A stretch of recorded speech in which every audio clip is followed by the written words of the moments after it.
Welcome to Online Game Freaks. This is Freaks. Thank you for joining us to tackle the most exciting challenges that Scrap Mechanic has to offer. There is much to learn and explore as we share secrets to automation, warehouses, and survival design that will help make your Scrap Mechanic playthrough epic. For me right now, the place I could use the most help is this corner. I get a lot of bots coming in for some reason. I don't know what they're attracted to, but they come in here a lot. So let's build up some defenses here, and then we'll be able to take a little bit of a rest if they're coming to this corner, and I can attend to other things as well.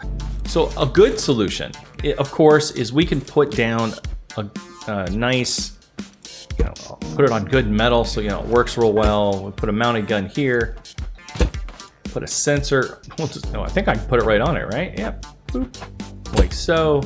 A little logic gate to catch all the nonsense. Trigger that. That's going to trigger the gun. The gun, it's on the wall, so it can get bullets from right here, or potatoes. And there you have it. That's a mounted gun, real quick and easy. We set the range all the way out. I did spend some component kits for level 5 sensors. That was not cheap, and it took a little time. But there you have it. Now it is ready. Of course, I don't have it tied into the repeater, but for this example, that's great. The challenge, of course, is the bots have to be in range, and they can only be on this straight line. Very limited. They already have to be at the wall before it starts shooting. So if we can get them before they're into the wall, because it's taking care of the whole corner for us, it's going to be that much better. And that's why a sweeping turret, I think, would be ideal in this situation. As always, we got to clear the way. A little demo. Okay, you can stop that now. You made your point. Now I can put the turret layer here. Now when we put the bearing in and the potato gun, whoops. Which way? There we go. Now that's still at a good layer to, take anything out, and we can get the sensor right on top like that. And they'll be able to pick up anything within 20, which is pretty good right there. So that creates this nice circle right here for anything that's coming through to be hit with the turret. Now that we got our basic arc figured out, let's grab one of these guys. I've got a couple of controllers in here. They're not fully upgraded. They're level 3. I'm not made of component kits. If we do find we have an absolute need to upgrade them, I will. But for right now, we'll try a level 3, and I will upgrade them, because faster is better. You do want these things to be able to find their target and eliminate it very quickly. I'm gonna be very careful here. I don't feel like rewiring the water again. And you gotta leave room for this to move back and forth. So that's why it's offset just a bit. And I don't know what it's gonna look like when it's all said and done, but I do know I need room for parts. So first part, controller. Now the controller, of course, goes to the bearing. We're gonna need a logic to fire this bad boy when he gets, oops. So we'll need a piece of logic to fire it as well. So we'll need the sensor to go to the block to go to the potato cannon. Potato cannon, definitely wanna give you some ammo for testing. Put the switch here for simplicity. When we turn the switch on, it's gonna activate the controller. This is one of those things that you have to be very aware with controllers. I need it to go back 90, forward 90, back 90. But now it's all logged out from the controller, so if all else fails, pick the controller up. I know it could be a pain, but just reprogram it. Put that back in the bearing, back in there. We already know we want it to go 90 degrees. And again, it's, when I picked it up, it didn't like the bearing. Here we go, take it back to 0. Now 90 should send it the correct direction. It does, so that'll be the program. It'll go 90, and then it'll go back 90, and it'll just sweep back and forth. And we get a good speed for it. So let's try that in a loop. Oh, that's looking good. This first version of the turret gun is looking very good. And so now every time it sweeps over a target, it will hit it. So this is a good version of a turret. Nothing wrong with it. I would protect it a little bit. You want to make sure that they can't actually access the gun. So I built a little bit of a box around and over it. However, the weakness of this, of course, is it keeps going. It finds a target, it hits it, and just keeps moving. So the next thing we would really want it to do is, if it hits a target, is to stop. This is the signal from the combat computer here. So when the system's armed, like so. Look at it, it's just purring along. We just left it on. Had a bot come by, There we go. We got a nice machine gun signal. This works great, but the next step is to make it smarter and we can control the movement. So let's set up a separate logic system for the movement that is different from the firing mechanism, which is what's currently happening now. It sees target, it fires, you turn it on, it moves, and that's all. But what we're gonna do now is say, hey, if you see something, stop moving. Not necessarily say something, you've already been doing that by delivering a potato, but now let's disconnect the moving logic from the power button, well, directly. We're gonna send it to its own little happy place here, so now it will turn on. But it also needs a condition that this sensor does not, using a NOR gate, see something. And I wired it there. So now in this case, you can see it's on, which means there's nobody in front of it. It's happy. Now the logic is saying, hey, if I get a signal from the sensor, don't activate the motor, turn it off. It will flip it over for us, which is perfect. It still needs to get, it's not active now because the switch isn't on, but we're going to activate the switch and it's happy about its little way. But as soon as somebody gets in front of it, and I will volunteer, it will deliver. And you can see now, look at that. It stays on me much longer because it stops. It interrupts its movement and it's actually delivering much more potatoes until it finally pushed me out of its range. So again, we call this Mark II, if you will. This smarter turret is excellent. It's just a little bit more cost, a couple extra logic gates, but now you can see it delivers much more potatoes to the target. Hopefully everybody's with me so far.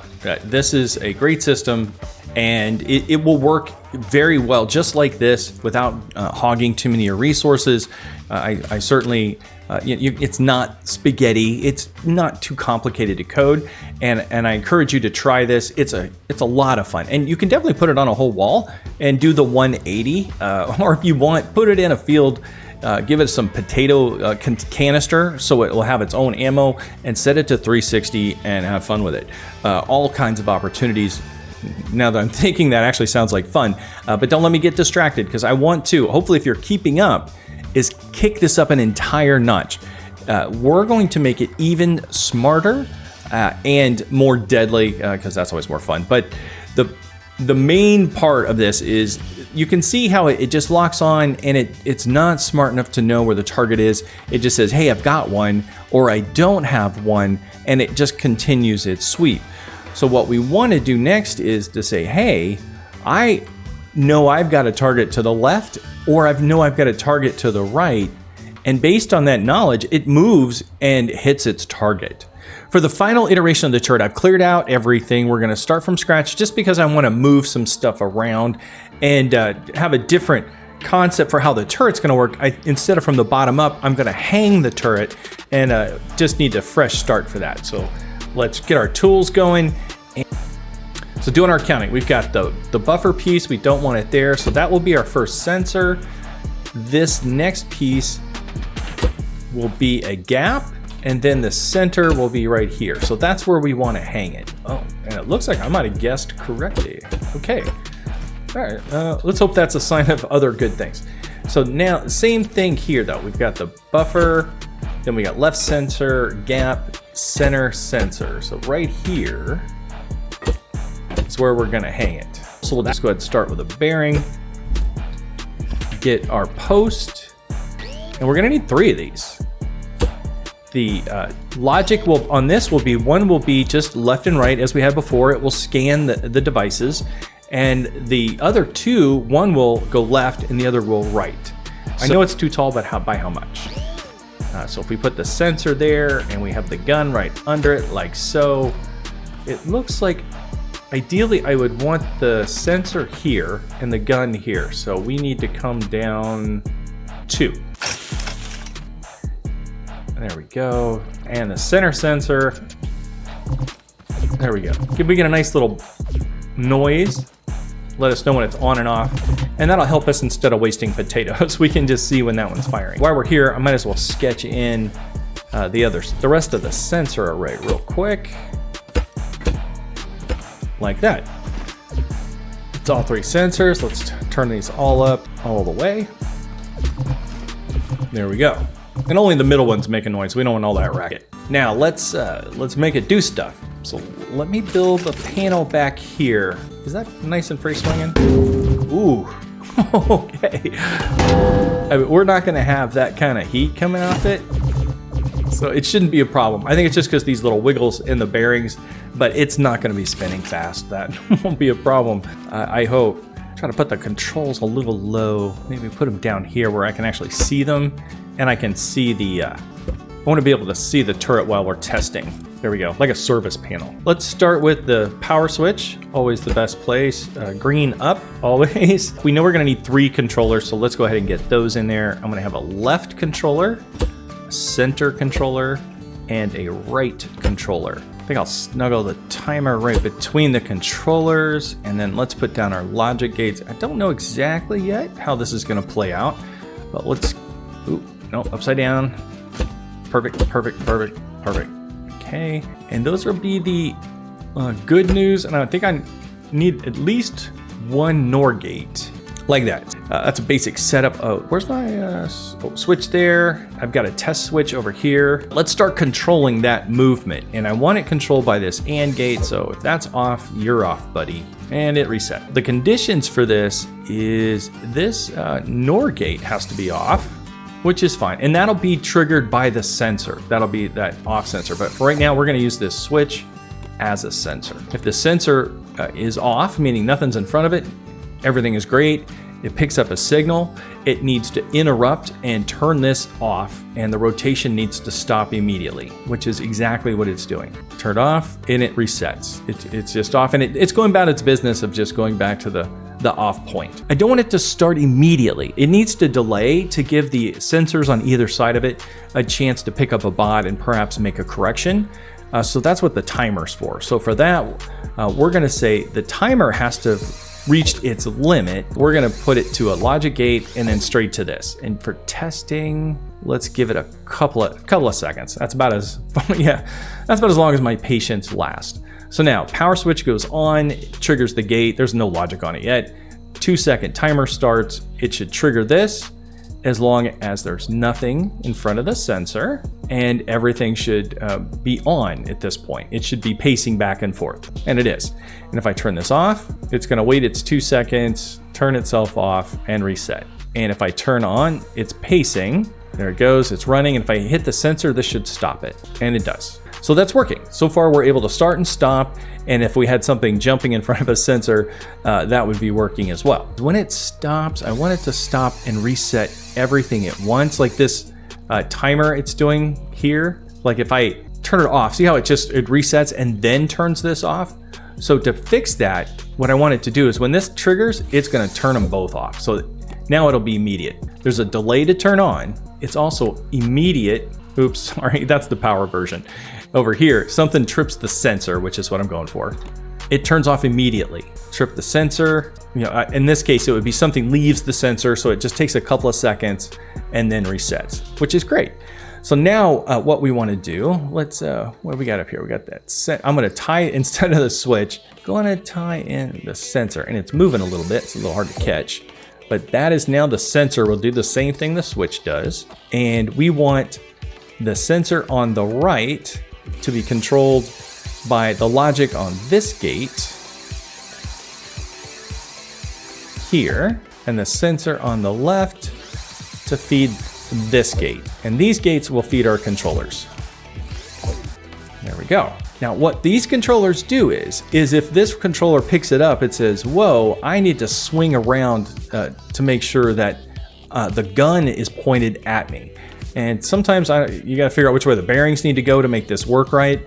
But basically, I'm gonna say, hey, don't go full 90, but let's say you wanna give it a strong enough command that it really pushes. I jump in front of this, it stops, and it's already trying to do the thing. And this one might be backwards, because it looks like it's pushing even harder into me when it should be trying to run away from me. I wanna reverse the bearing instead of reversing the command. One thing that helps with these two is, I think if you give them a little more strength, and that's why these are also upgraded more than the middle ones, it can push harder against the bearing and perhaps get lined up. So let's see if it tries to run away from me like it's supposed to. Yes, it is trying to run away.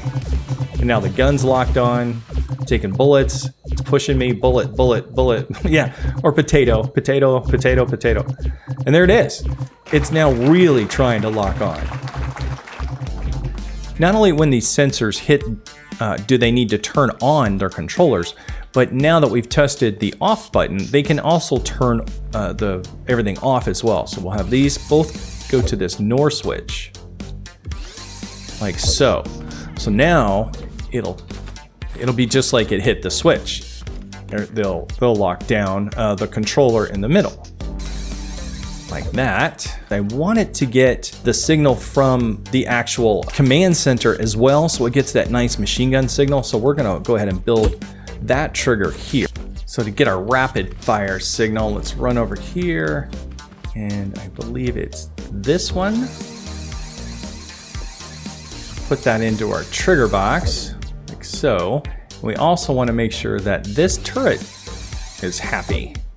So in this case, oops, we're looking at switch has got to be on. The sensor has to have something in the middle, and it's getting that pulsing target, which means that the system of the actual base itself has to be armed. But you know, some bots don't just line up sometimes. Let's make sure we can't miss. Now you touch my wall, see what happens. And the other thing I want to do is right up here, put a water cannon on. Bots don't like water. All right, so now let's try it. There it is. Oh, that's great. Boy, you see what I mean about concrete? Stuff is not good for a wall. It's just chewing through it. There it is. Say hello to my little friend. Yeah, there we go. He didn't stand a chance. That was in. All right. Okay, we gotta try that again. Oops. Hey, buddy. They always come on the side the turret's not on. Instantaneous. Oh, that works perfect. A single shot. Oh, they're so eager. Okay, they're really happy about this. They don't understand. I'm more excited about this than they are. Oh, one guy's already gotten tipped off. Okay, here we go. Doesn't have it. Here's one. Nice. Here we go. Let's see how the turret works on a live rate. Oh, little guys. This will be perfect. That's what I was worried about. Oh, I was wrong. I thought it might be too high up, but it was perfect. Total carnage. That was excellent. Live condition, total pass. And there you have it, an actual live condition raid tested. You can see by all the bot spines and circuit boards, the turret has definitely done its damage and it's ready for more. I absolutely think this was a win, so perfect. If I can just, I didn't see the farm bot. I was just gonna pick off the tape bot. We got this. Welcome to Online Game Freaks. This is Freaks, and thank you for joining our continuing series to take on the hardest raids in Scrap Mechanic. Today we find ourselves looking for supplies, and one of the things I want for supplies is a few more of those walk crates, and I need component kits, and both of those are found in warehouses. So I thought the best place, let's just do two birds with one stone, do a warehouse raid, and this one has a farm bot. So we're gonna do some farm bot shooting while we're here. And if you're alone with a spud gun and a farm bot, well, let's start with full health.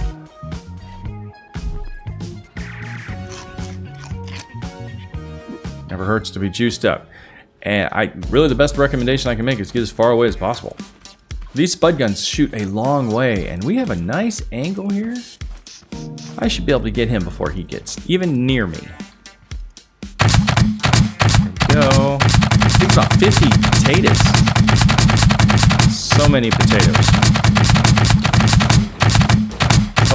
Oh, he had backup.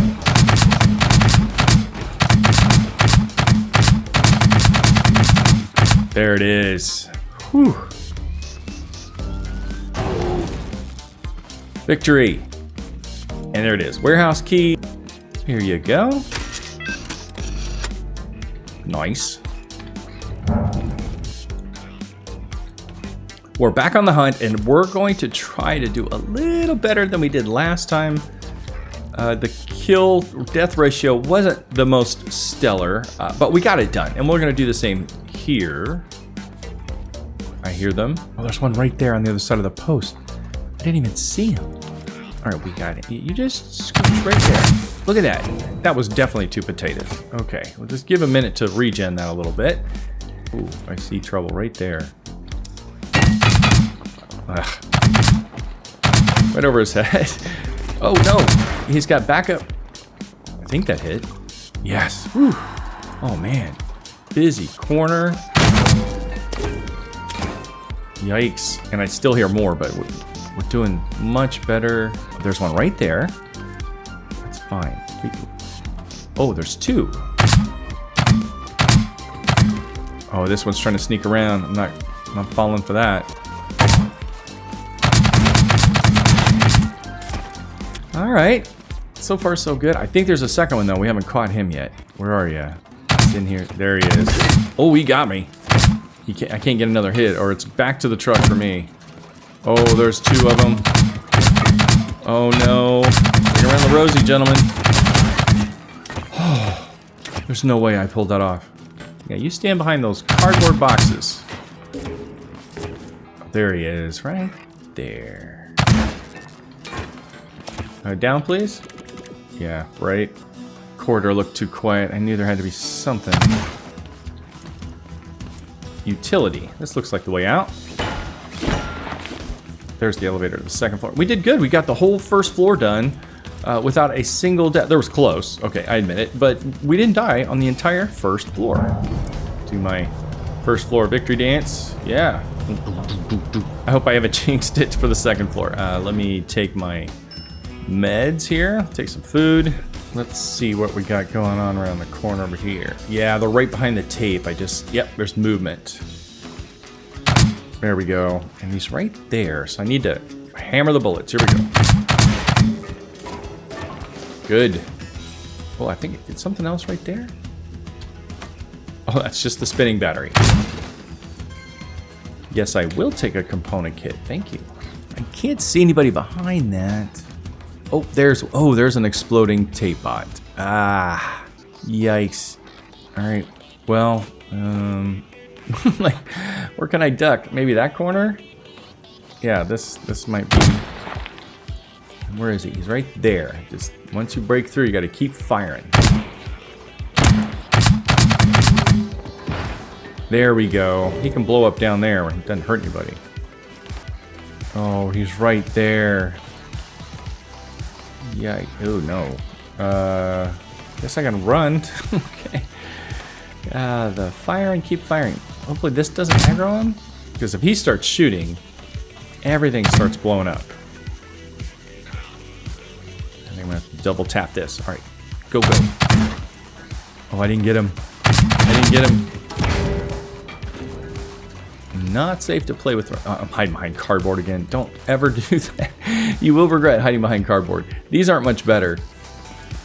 Oh, yikes. Oh, man. I just stood there like an idiot and looked at him. That's not how you dodge. Hey, lights are on. That's what I was looking for. Not much better, but at least they're on. Yeah, that wall down there, it's messed up. It's kind of the clue for the whole thing. Get one of our little cans of fun here. Perfect. I don't want to make a big hole in the floor. I just want to be able to get it through the wall. So raise it up a notch. Good, I can hide behind my calc crate. Oh. Look at the welcome party. Hey guys. Yeah. All right, well, good to know you're waiting on me. Next time, I'll be ready. All right, you little rust lickers. I'm coming back. I know you're there. Yeah, I know you're there. There's my bag. It's actually got blown back a little bit, which is good. But I think they're... Yeah, I'm short. Can't see. There's nothing but cardboard protecting me. Yeah, look at that. It's right there. Can I squeeze one through? Nice. All right, where's all his buddies? Probably just waiting for me to grab my bag. Oh, hey, he dropped a component kit for once. I'm gonna use these little foxholes they dug out for me. These are actually kind of convenient. I can duck. I hear him. Where are you at? Where are you at? Oh, what the? Where did that come from? Oh, he's in the hole. Okay. Alright, it's always something different with you guys. Oh, there's an exploding one right there. How do I don't want to be next to him when he dies. He's going to kill everybody. There it is. Oof. Oh, that was close. Man, was that close. And another component kit. Oh, maybe it's from the exploding guys. They're helping me out with component kits. And then, okay, there he is. Yeah. Yep. That's all you get, buddy. I still hear some. So this isn't over yet. I don't like this rail. Oh, there he is right there. He came up the steps a little bitty bit. Oh, creeping down. Oh, wow. Man, I cannot just, use my face to block those tape. That's not healthy. Oh, hey, I see something shiny. Really? I was all excited for a second. This warehouse chests are usually pretty good. Ooh, there's the elevator. This is it. That's our way up. Elevator's open. So now let's go get our loot.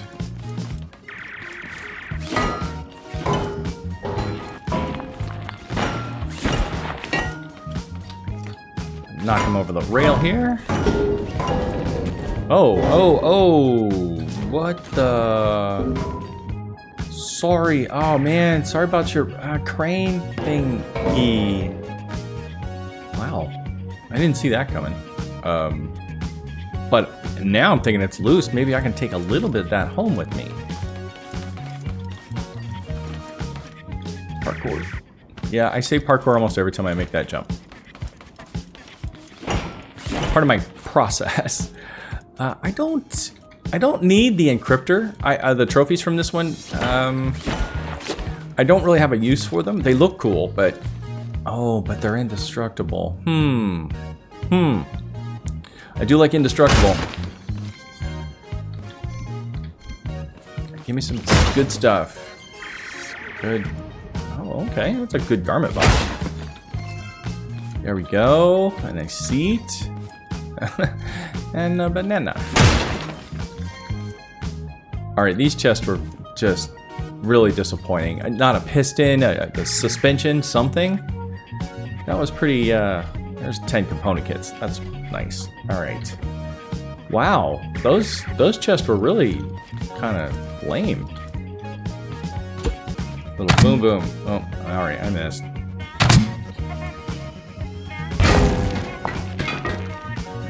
Okay. It's loose. So this is why I didn't want to make a hole. You gotta do this bounce it out game. There we go. Whew. Down the steps.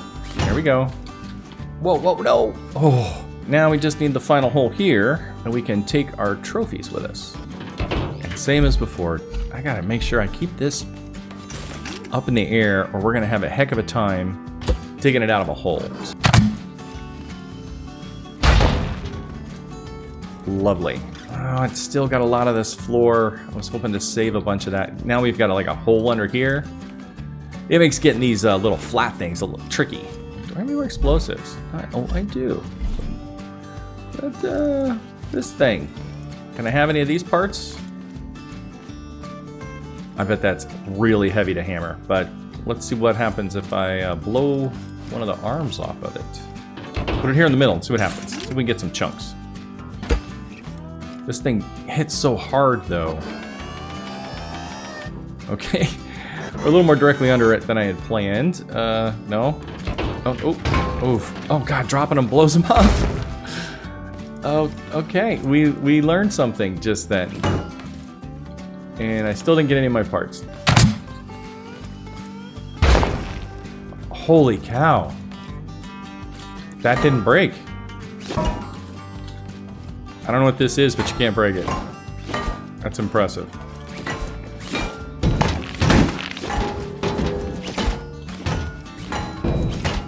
Done. Elevator full. Now, I don't have any more explosives, so unless something's loose, it ain't coming with us at this point. But I do want to do a final sweep, make sure there's no cow crates or chests real quick. Just on this floor. I'm not going all the way back to the warehouse, but don't want to miss something obvious. And just like that, we are cow crates and encryptors richer. That's a good run. I can't pick these up, but we can knock them out and attach them and drag them off the roof with us, of course. Get over there. And, oh, there's ramps. I'm excited. This roof has the pieces I was hoping to have on the last, and it didn't. But this one has the ramps. These are all, you can grab these, and it has these really cool communications towers. And I definitely want some of these big beams and these long wiring cables. Oh, this is great news. All right, I'm gonna, I guess this is why we bring the chest, because I want to dismantle this whole thing and bring it with us. Well, I did say I was going to get that off there one way or another, so this is what I came up with. Don't judge me. I may have a scrap problem, but I wanted this tower, and I'm taking it. So this works. It's not pretty, but it works. The strange flappiness of my tailgate actually helps somehow with keeping this working. So, first part of our mission is done. We've got tons of great loot from the warehouse. I got a couple of new trophies. I got my chests are full of nice collectibles. I got some fun building parts that I've got together in some of these. I've got new walk crates, and walking away from walking away from the warehouse with the additional walk crates. Oh, I'm like, where are they? They're back here. Part of my get it out of the warehouse was I just jammed this in here, and you can see all this extra great pieces for walk crates. We also picked up a couple of more of the seeds. These are great, but if we plant them, of course, that brings on the hurt. But lots of great loot that we were able to pull out of that warehouse. Next on my shopping list is actually right outside. The warehouse is here, but it's the Ember. Necessary to upgrade all your metals in Scrap Mechanic. Pull up to the Ember a little closer. Yeah, this is perfect. So the tip here for the Ember is infinite potatoes means you can have a lot of fun here because these things blow up with potatoes. And basically, I just make it rain, practice a little sniping, and 4 potatoes per tree gets it done. And you can clear a forest real quick. You just kind of pile. If they line up nicely, you just let them have it. It eats through potatoes, but if you have all the potatoes you could ever want, this becomes very viable. The only trick is if you shoot trees too far away, it takes forever to get there. And you also want to make sure you leave yourself enough inventory space to pick them up. So I can't clear the whole forest with what we have here, but we can certainly get a bunch. Oh, and what do we have? We have a farmer down there. Yeah, let's see if I can snipe that hay. Oh, I got him. I made him mad. All right, come on. One more. No. Oh. I will be embarrassed if he reaches me before I kill him. All right, I think that got him. Nope, here he comes. Okay, there we go. Finish off the forest. And then all we have to do is we just run around and hold down right click and just pick everything up. And it's super fast. And kind of fun. It's like Easter egg hunting at this point. My technique for clam diving, that is the most efficient, and my top trick is I got nothing. I got totally nothing. I don't know of a more efficient way than you jump in the water and you smack them with your hammer. If you build the cars and tracks, things that shoot them, I just haven't seen anything that's quite automated, like a perfect clamming solution. And I would welcome one.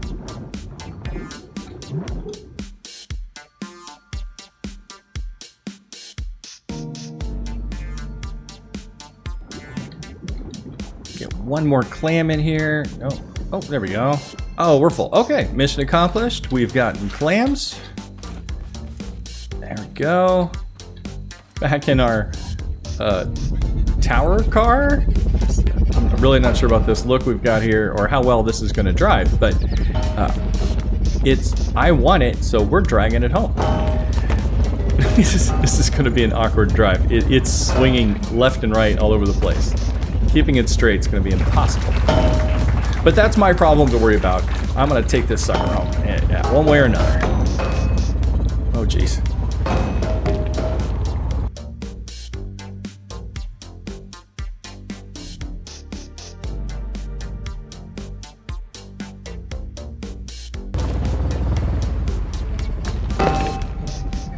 Getting close to the base, so I know we're gonna have a raid waiting for us because I didn't turn the farm off. Well, mostly because I knew I would be really short on potatoes when this was over. Oh, beating up a cow. Excuse me, coming through. That'll teach him. Oh, coming in hot. I can do it. Field goal. Oh, nice. That's worth 3. All right, now we got to come in hot. Yeah, there's the raid. Oh, I like a nice daytime raid, though. You gotta love that. All right, step 1, base defenses.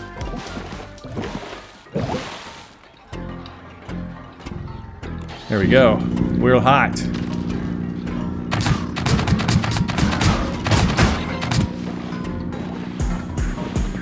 What's happening here, turret? You see the guy? You see the guy? Thank you. Ooh, another turret action there. The guns are starting to take over the wall. Need a little more help over here, obviously.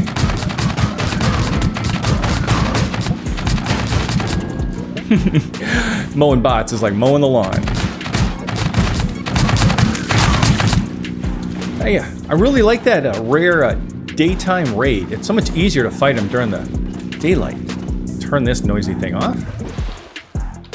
All right, mission successful. We have returned from the warehouse. We've got this large antenna thing, which I just love. I have no idea where I'm going to put that yet.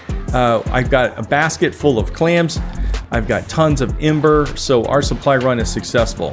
And this allows us to do more building that I've been able to share with you. And this is just a little look about how I get some of this together. And that is all I think for today. This has been a lot of fun. Hopefully you've learned a little bit about how I gather some of the resources I use to make some of the devices that we've put here in the farm. Welcome to Online Game Freaks. This is Freaks, and thank you for joining us in our continuing series to take out the hardest raids in Scrap Mechanic.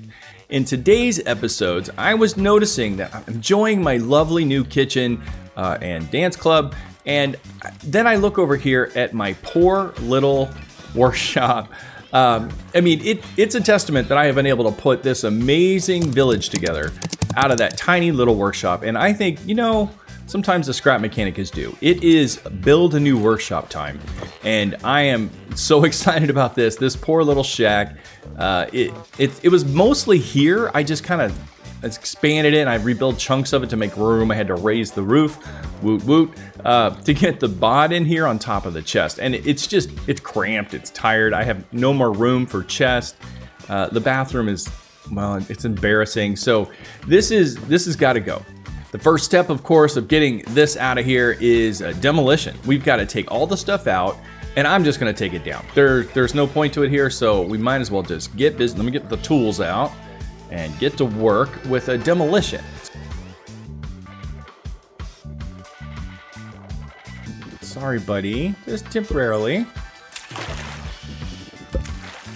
Okay, he's loose. Oh, the trick is going to get him back in there after I move this. There we go. And I think that, oh yeah, it's got legs. Okay, I'm like, I don't know how that's holding up. All right, and he should be fine. I can even still turn it on. Yeah, he'll be fine. Oh, he's not in the box. There he is. He's in the pond. Give myself a little way to get to him.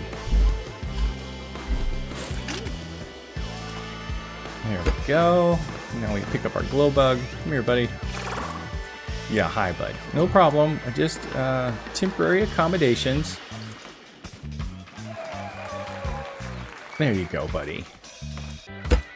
Nice tier 3 concrete here. This is good stuff. And let's grab the actual device. Oh, I'm sorry, Mr. Globe. I stole your thing, buddy. Sorry about that. Let the wire go to the thing. To the thing. And yeah, I think when that flips, you should go on.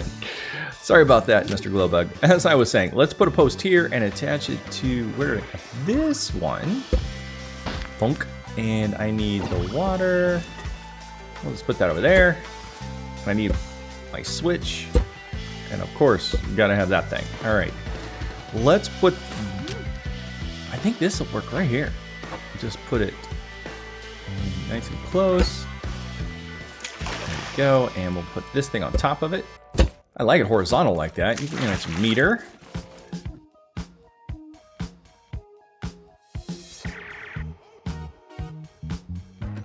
There we go. And our switch. Put it right underneath so we can't get it shot off easily. This is looking great. And now let's wire this up. So this needs to be an XOR. So anybody says I need water, we'll go ahead and activate the pump. Like so. And now when I turn this on, it should pump in. Well, let me take some water out. There we go. Perfect. That works great. I don't have room for all this water. We got building to do, so we'll put most of that here. Well, I don't want to litter. Nice. Okay. I'm good with that. Put one of these on it. Looks official.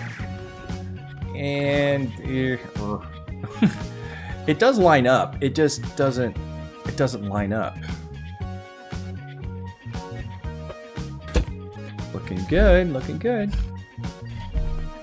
I don't know if the sizing's gonna line up. We have to tell me to. It won't fit. It's all right. I grabbed a stack of shorties. Boom. And a couple of these. And now that's all connected. How does that look? That looks great. I am happy with that. The water has been restored. Yes, I can go to the farm. Works. Okay. You get water. And you get water.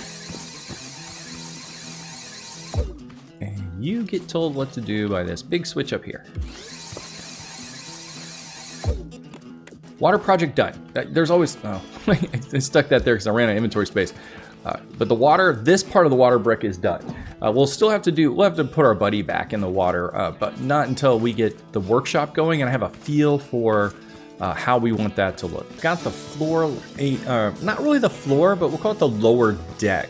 Because you can see here I have some rectangles in the corners because I'm going to use these guys as nice supports. Like these things look really cool. They are not, if we look at them, they are not unbreakable, and you know they're durability 5, so these can be broken fairly easy, but they look great. And I just can't resist using them. I'm hoping with, you know, a little redundancy, they won't take my entire workshop down. Yeah, I need 4. And then I can build up from here. Because part of the best ways to stay away from a raid is to be over it, where they can't get to you. And definitely going to take advantage of that here. One layer at a time of these guys. I don't, you know, I'm not going to go for a skyscraper, but I definitely want to be high enough that the farm bots, when they shoot that crap, can't hit me. That's the goal here. Just get completely up and over it. Now that I got the post up, let me do an outline of the floor. I want one out from the post, just like down below. Just do a little outline here. I'm gonna have to probably... see, this is where, you know, scaffolding. We're gonna have to need it for a nice tall build like this. There we go, there's the outline. I think that's gonna be great. I like the space it gives under me, you know, with that being the floor, perhaps an elevator, some ramps, a nice way to get up there that's quick. We'll cross that bridge when we come to it. But for right now, this is pretty good. I'm happy with the outline. I'm gonna go ahead and use up all the concrete I have here, and then we're gonna have to make a little bit more concrete. It's been a few minutes, and I went ahead and I finished the floor, and I was sketching in the base, including the stairs. And I'm like, oh, okay, I can continue my pillar idea. And I was kind of getting excited. And then I realized I was building a shoebox. I don't want a shoebox. This is boring. So I'm going to start just some changes, like, some way to add some character to this. And I think the first thing I can do is let's just not make this a shoebox. And coming up, I can't tell you enough what a difference just a little bit of roofing makes, and just a cutout.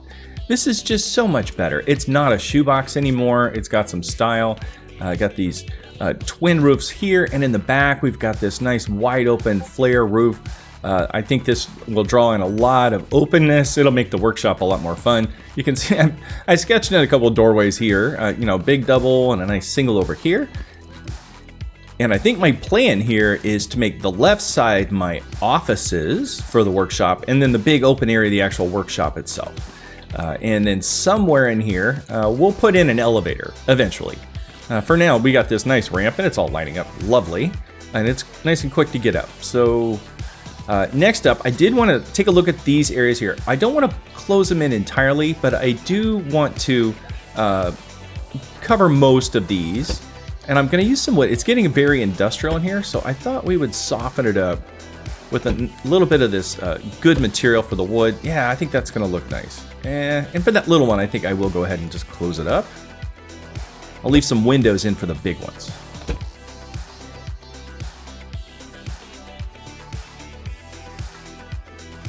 With a little creativity on spreading out materials, I was able to wrap up the walls, and I think this is starting to look really spectacular. It's good to take advantage of these nice tall ceilings. You can get some nice windows in there. I might just put glass in there, or leave them open. I'm not sure which. I feel like mosquitoes are going to get in, so something. And then I've used lightweight stuff up here, the heavier grade at the bottom, more likely to get bot attacks, tape bots. The only thing I'm worried about here is just some stray tape bot hits. They will do some damage to the other stuff, but we'll see what they actually target. They're really going to be interested in the farm, so that's always the number one thing on their list. So with that part of it done, I think now I want to let me enclose the office space. I keep moving this guy around. And he's happy about it, though. He likes the new room. He's going to be really excited. And I think for here, let's go ahead and break out some of our other materials. Do some interior spaces. You've got to think in more than just one direction. I find it helps. Like if you think, not only just a wall, but some texture to it. You can see I like things to overhang. We get these things to pop out. Even if you look on the side of the house, I've run some edging around it. I don't know the architectural term for it, but it gives it texture, and I think that really helps with the look of it, especially when the light hits at different angles. Maybe with a little paint, if I can afford it, that'll really pop. With just a few dressings on the walls, everything is really starting to look sharp. I now have a separator here with the extra rooms I wanted to add, so we can see those from the front. We come in, I've added some lighting, which looks great. And we can see here, you come into the front, you've got this nice first room, which I think this will be the office. And then this back one will be a bathroom, gotta have it. And it opens up into the main workshop floor. And yeah, this is coming along really nicely. I'm pretty happy with the result. And we're gonna play with the paint gun. The trick to me, I gotta lock this thing away from me as soon as I am done. But before you know it, we are all out of paint. Oh, look at that with the white on the lights. Cleans this all up. Doesn't look near as dreary. Yeah, definitely need that in the bathroom. Can't have that looking so sad. Excellent, look at that. This looks just perfect. This one's definitely for our scrap mechanics. Like, we do so much, we deserve a good workshop. I mean, right, guys? Look at that. Well, with that said, I think I am ready. I'm going to bring in some of my equipment so I can actually get some assembly going on. I got to see how this is going to lay out. So let me go get the boys. All right, how are you guys going to get along in here?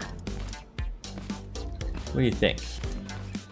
So much room, huh? You liking that? And now it finally feels like a workshop. Look at that. I've got my whole workshop kit and I've got it looped so you can see the tubes there. and we're looped around with 2 of these guys. They're centered up pretty good in the room. I think it looks really well. These crates over here are full of just parts, you could call them, I guess. You know, you can't use them really in crafting. They're done. They won't do any input. They don't need to be in the chain, and they're right here available if I want to put together a project. I've got this nice work area to do. I'll probably build some shelves or something. Stacking crates doesn't look that great, but we're back in action. We're fully operational again. I may have shuffled on my chest. I don't know where anything is, but that's the nature of the game. That's how that works. So at this point, I think the structure is done, and it's looking great. I need a few more of these painted white, finish out my lighting. But otherwise, I think this is good as far as the structure. Now, I do want to finish the cosmetics. We haven't quite finished all of that yet, including like in the bathroom. Like, I want to tile the bathroom so it looks very clean. There we go. Just tile that like so. Already looking a lot better. And I don't think we need all these vents. Oh, okay. So now we're running into how many blocks do I have? And I can always make more of those, but also would like to put down some carpeting in the, I think the tile should cover the door. So, yeah, that looks nice. And then in here, I want to put in some carpeting. I don't think I have, I don't have near enough. I'm going to put in a carpet sample, we'll call it, for now.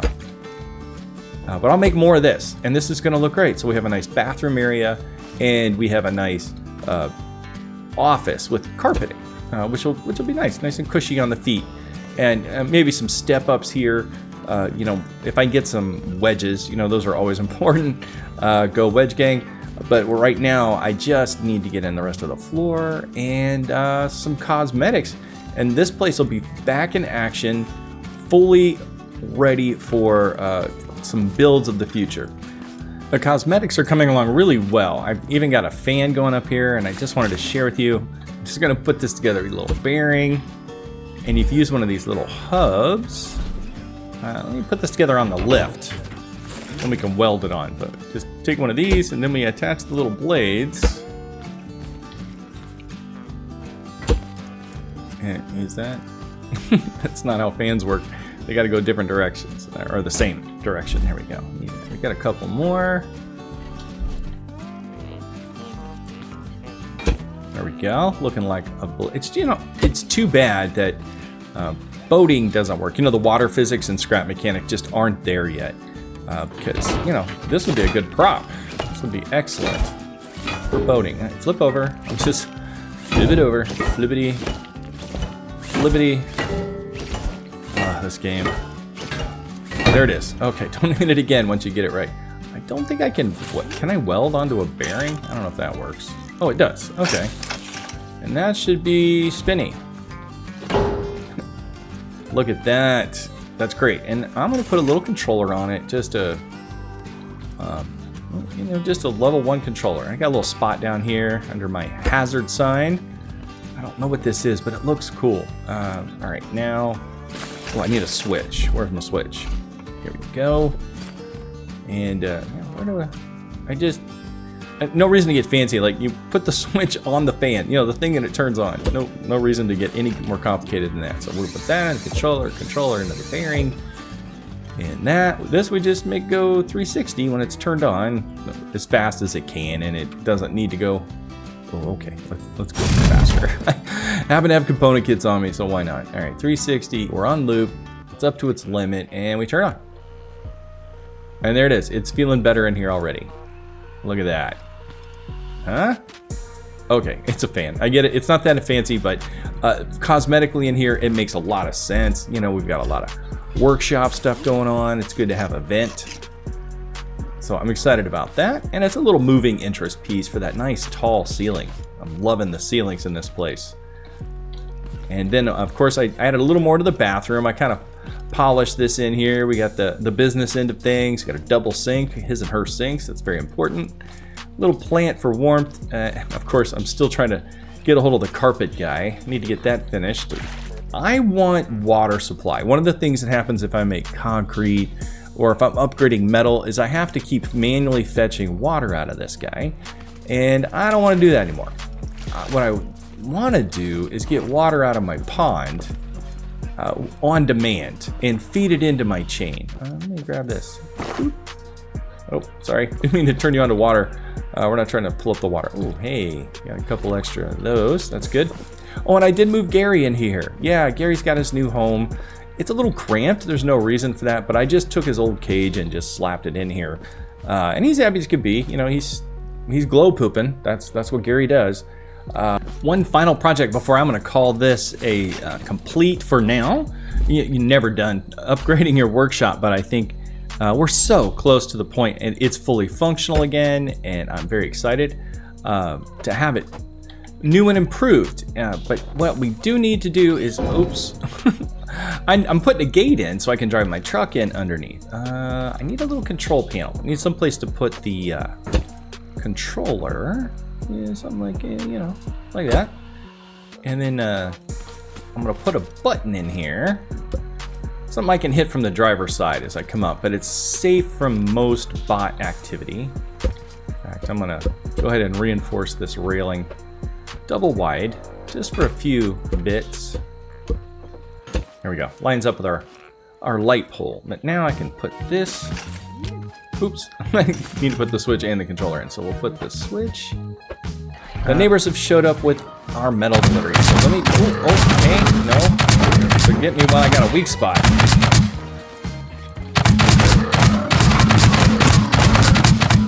Man, they love those cow crates, and there's nothing they can do about it.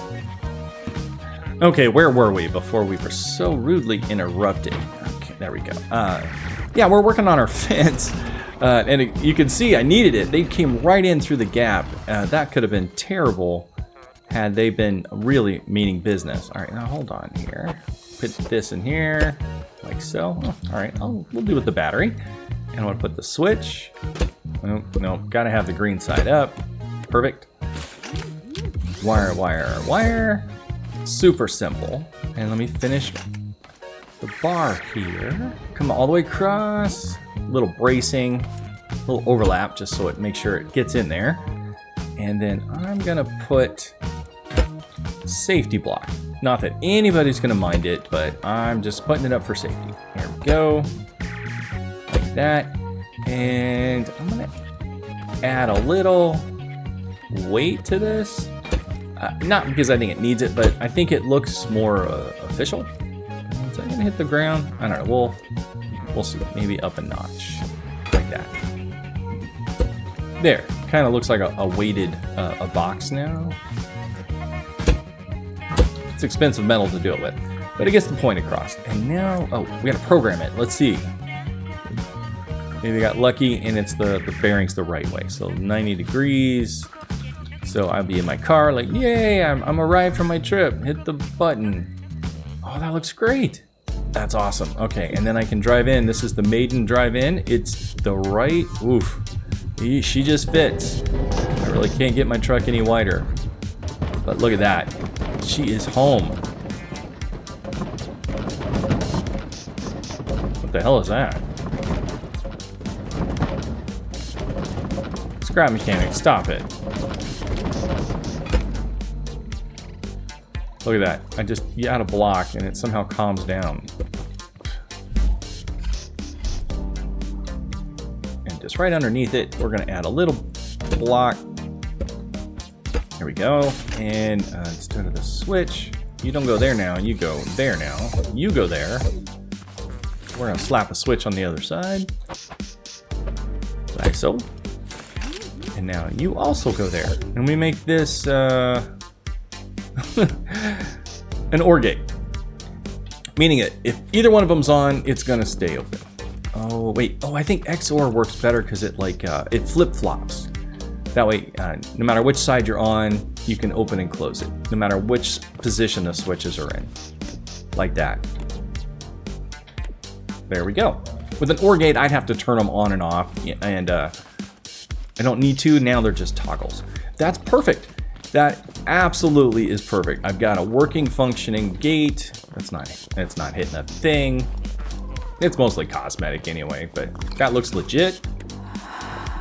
And I think we're ready for the final reveal of the upper floor, which you can see here. We have some nice awnings. The doorways are open. I left these open. I might get some glass in there later, but I really like the ability to be able to... Oh, what happened there? Okay. Oh, that's embarrassing. All right, well, fix that. So we have the ability to, you know, come up here and have a nice little patio, maybe some plants and chairs at some point. I did add the pump. So now we're pulling water straight, and I really like how you can see it come through right next to Gary there, straight up top. And this, I can now just grab these and take them straight over to that. And I can actually reach it, which is the cool thing. Boop, boop, boop, boop. And then I can drop them right back in. It's full at the moment because I was doing some testing, but this is perfect. I can actually reach both. I can feed the line if I'm doing some heavy items, and that works perfectly. You can be quiet. Thank you. Here's the office. I got my paint gun lockers where I hide it from myself. I've got some wiring. There's a piece I don't have that I want that I'm saving for right here. It's like an electrical panel. It looks like a fuse box. And I'm like, that's the perfect spot for that piece. So for now, I'll stitch in a placeholder. But I'm putting a fuse box there. Terrible desk. I admit, this isn't my best work, but a little metal top maybe? Improve the look at that. Oh, I don't have enough materials to even, ooh, maybe a little brick top. Yeah, something like that. You gotta mix it up just to make things more fun. There we go. It looks a little better, but, and again, the bathroom, fully functional. We are now able to be clean, Scrap Mechanics. And then this side, of course, we've got our working fan. I did some work on the windows, the controller for that, and then the assembly line. So there you have it. We have a complete and full warehouse, and you've got to see this thing, or I should say this is a fully functional mechanic shop. And look at that profile from the outside. You can see the layers, the different textures, the roof line. Let me get out here, you can see that. Look at that roof line. That's just beautiful. I'm really happy how this turned out. I'm glad I didn't do a shoebox. This really turned out well, and I think the whole thing will really make enjoying the game that much better. You know, I get in here and have a nice, cool place to run around and do my projects, and I'm very excited. Now, of course, there's some weakness, like these are weak for tape bots. That's going to be a problem. Maybe some wall work. I don't know. I can also wrap them, you know, some concrete or stone. They look really cool, though. I hate to cover them up, but that's a problem for another day. And then we have our gate. A fully functional gate. I can now get in and out with the truck, no problem, and do my adventuring. So with that said, I'd like to say thank you very much for watching. It's been a real pleasure to put together the workshop today for you, and I'm very excited about using it in future episodes. Welcome to Online Game Freaks. This is Freaks, and thank you for joining our continuing series to take out the hardest raids in Scrap Mechanic. Right now, I am enjoying my new improved workshop. I am just having a blast in it. I even set up a new work table over here so I can play with buttons, which is fun. So everything's working great with one exception, and that is my little legs. You know, I'm a dwarf, right? Scrap mechanics are short, and it's a lot of running. So I thought, hey, it'd be cool to put in an elevator. I have to admit, it took me longer than I would have liked to just find the right spot. I dug so many holes on the floor and lined them up. And in the end, the place where I had to build is right here. It gives me the most room to go down so I can have an elevator that pushes up. And from here, on the top side, it unfortunately is the office. So now this room is going to become an elevator room. If I need to come out and test something or build something, I have really easy access. And it opens out onto the patio. I did have to unfortunately delegate my little desk to this laptop version. It's not great, but it's there for now. Yeah, maybe one of these other buildings could become the OGF corporate headquarters in the future. That tall building right there looks like a good candidate, especially with the satellite tower next to it. That's for a video for another day. For now, we have an elevator to build. I sized this up. Now, I put that down there just as a temporary structure so I can measure it out. I was kind of like, okay, if I put a piston and then I put a block, etc. But I don't want that as the base, but I do want the blocks to be about there. I think that was like the perfect height. I didn't measure pistons, I have to admit that. So this whole thing Let me use some concrete down there. I feel like that would be structurally the smartest idea. I think it's right about there. We'll test it. So to do that, I'm like, oh, wait a minute. I need if I put a piston here and a block, you got to have a block separating, and then another piston here, then the floor would go here, and that lines up nicely. So that, you know, we could line that up with the floor, and then we can have a nice step into the elevator without a step up or a step down. So I think that's gonna work. We'll find out in a minute when we actually use the pistons. And I do want it center. What is this? Let me guess. It's an even and there's no center. Of course. And I'm lining it up with this guy up here.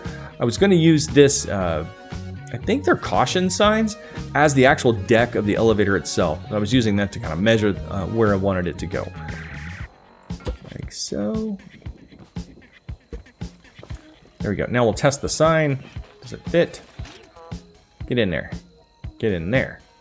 It fits. Okay, so as long as we can lift this thing. Oh, the neighbors are here. We got metal and component kits coming in. Let me just deal with this real quick. And really, shout out to Tier 3 wall. That's really what's doing most of the saving here. Okay, back to our plan. We've got it decked out. This is roughly the piece I want to move. So let's take that and center. That platform down there doesn't look very strong. Let me just add a little more concrete. I don't want to be that cheap with materials.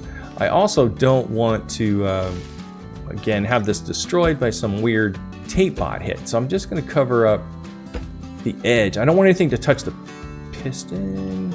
Yep, that's going to touch the piston. So let me just move it out one more block. Right there. There we go. That's the middle. At least I got that. It's going to be a little slightly off here, but I'm hoping with some slide rails, we can keep that elevator lined up where it belongs. I do want to use Tier 3 metal in the middle, just to keep things. Oops, I'm trying to put a piston on a piston. You can't do it. There we go. And then the platform itself, like, whoops, there. Yeah, for some reason it won't let me like flip it over. I can change the direction of the arrows, but I can't like put that grill side up, or yeah, I can't. It's too bad. That's all right. It gives you a nice little safety hazard area. It's very clearly marked. Part of my plan here, of course, is the trick to elevators is the friction that it takes to push them up and down. And these little things here, although they're a little fragile, are let me show you. They are friction 2, which is really low. It's like lower than glass. So they're really slippery, but they're only a durability 3, so you gotta find places to use them that the bots aren't gonna just destroy them. And I think this is one of those cases where if I put these on the side, I can line them up at the bottom, or I can take them up a notch for safety. Well, you gotta step over it. I don't like that. So I'll drop them down to the level, like so, over there. That's some guesswork there, but it worked. Oh, okay, the opposite. I like that pattern even. That's gonna look cool. And this should be loose. Yeah, this is loose. And if we look down, we got a couple of things to wire up. I have this cute little corner in here that I put in the Gary. Oh, I'm very sorry, viewers. Gary had an accident. I was upgrading his thing and everything was great, and then I disconnected the chest by accident. This fell on Gary, and Gary's not with us anymore, but we're gonna, the pond's over there. We'll get more Gary, and we'll be more careful with the vacuum pump next time. I felt awful. He just popped. In any case, the point of all that is I'm gonna put the switch and the brains to this thing back here in this nice little closet. You know, a little electrical closet. I don't know. We'll call it maintenance closet. That sounds good. That's what or that's what mechanics do. They call things maintenance closet. And I'm so cheap. I'm even going to steal these little guys here.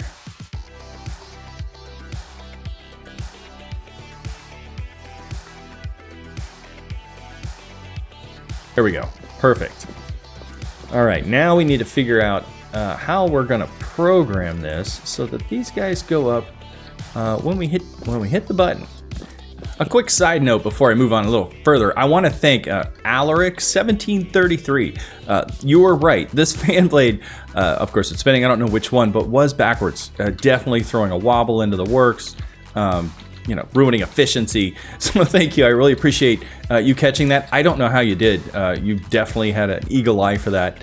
But it looks much better that way. You're absolutely right. If I had caught it, it would have bugged me too. What I did here is I did a little framing for the elevator shaft. I'm trying to get a feel for what it's going to look like in the space. I think it looks pretty good. I've got some other supports down here, some cross bracing. I put in a button, doesn't do a thing, and I put in a couple of buttons here. So, you know, the idea is I mean, you know how elevators work, but call the elevator, it comes down, you get in it, you say second floor, it goes up, and well, I guess, you know, when you're on the second floor, you hit this one, it goes down. And there's a button up here as well.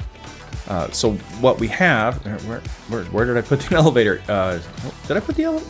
I didn't put the button in here yet. Where's my button? Here we go. Like the framing is just wrapped up, and I don't, there. I know it doesn't matter yet. I call this like a draft stage, you know. Things may change. Look at all the dots. Boy, my base has definitely got some lights in it. All right. Sorry, saw something shiny. Totally distracted me. With all the structure put in place, now it's time to do a little bit of wiring. And I think we'll start with our computer first. And starting with a different type of memory than we did before. This one is going to be a NOR, and an OR. Instead, the other one we did was 3 XOR gates, and they work, they blip on and off in a different way, but these toggle nicely with buttons, and I think this is going to be a perfect application for this type of memory versus the other. After we get them NOR, or in this case, NOR, OR, we wire them in a circle, like so, and that creates the blip. And to test this, let's go ahead. I'm going to add a couple of buttons. We've got buttons within reach, and we'll use those for testing too. But for right now, we're going to use these. And again, these are in a loop. So I'm going to wire here and here.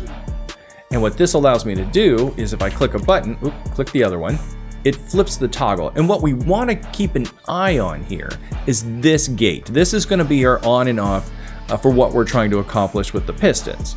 And so here I click this, it sets it that way. I click this one and this blips on and off. And if I'm here, if I click it again, it does nothing. And once this is set, I click it again, it does nothing. And I think that's good for an elevator. Hey, I'm on the top floor, but if I hit the top floor button, it shouldn't do anything. But if I hit the bottom floor button, it should go down. And that's what we're building off. Our system has many buttons. You know, there's the button up there. There's one here to call it. So one top, one bottom to call. And then once you're inside, give the ability to go up or down. We're going to put a couple of OR gates here. So no matter which button you push, it's going to take you up or down. And let's get those buttons wired in. So now instead of going to these gates directly, we're going to use these to go into them and make them ORs. So you know, either the button that wants to activate these, we'll flip the switches instead. And now these will go into those gates for testing only. And I don't know, maybe maintenance. I could leave them here. But now this button toggles just like before, but they're tied into these OR gates. Again, OR gates. And that also lets me tie in these guys to those same OR gates, and I'll get the same behaviors. Toggle here, toggle here. Again, you hit it more than once, it doesn't matter. Once you toggle it, hit it more than once, and it doesn't matter. So in this case, what we're looking at is here, this would be the, all right, this is the down position. So, I want to reverse this, but I could use this one instead of getting complicated, because if what I want is when it's off, pistons are down. So that'll have to be this one part of memory. It works perfectly well for our purposes here. So yep, that if I push up, it's going to activate this, which will activate the pistons and they'll go up. And if I push down, it'll deactivate the pistons. Okay, perfect. Let's add some pistons. Don't want to do it directly. I could, but I want the ability to just adjust it without having to reach into the pistons. So I'm going to add a controller. And right here. Oh, no. I'm going to put the pretty side of the controller out always. Get in there. Perfect. Okay, so now when this is off, controller's off, but when the controller's on, it's going to do magic with pistons. I'll put number 1 at the bottom, number 2 at the top. I don't know. Well, let's see how far up it needs to go. We're going to hit the on button, and just for testing, I'm just going to hardwire it in. Well, I guess I could just test it. All right, let's send the first one to 15. Man, that just looked legit. I liked how that worked, and it's really almost there. We only have to go maybe half a piston's worth, and we'll be at the top. So I'll just, so they're not maxed out. Let's just go to an even 20. Ooh, a 10. Here we go. How's that look? Little guesswork here, but we'll line it up. All right, we're looking like a 2. Where is that? 1, 2. Let's try 2 more. 1 more in each. Like that. Looks good from here. Let's see what it looks like upstairs. I'm excited. Oh, that's close. All right, 1 more. I know the floor is double width, but that's going to be perfect. That's like a working elevator. It's a little slow, but I have it turned all the way down. Okay. And, the buttons are up there. I wanted to test those, but we have the maintenance switch. Which really, I should be able to call it from here. We used an OR, so this counts too. So if I hit this button, it should do nothing. Good. This button, nothing. But if I hit this one, it should go up. A little jerky. Okay, yeah, I didn't put a 1-blip generator on it. It's an easy thing. You tap the button again.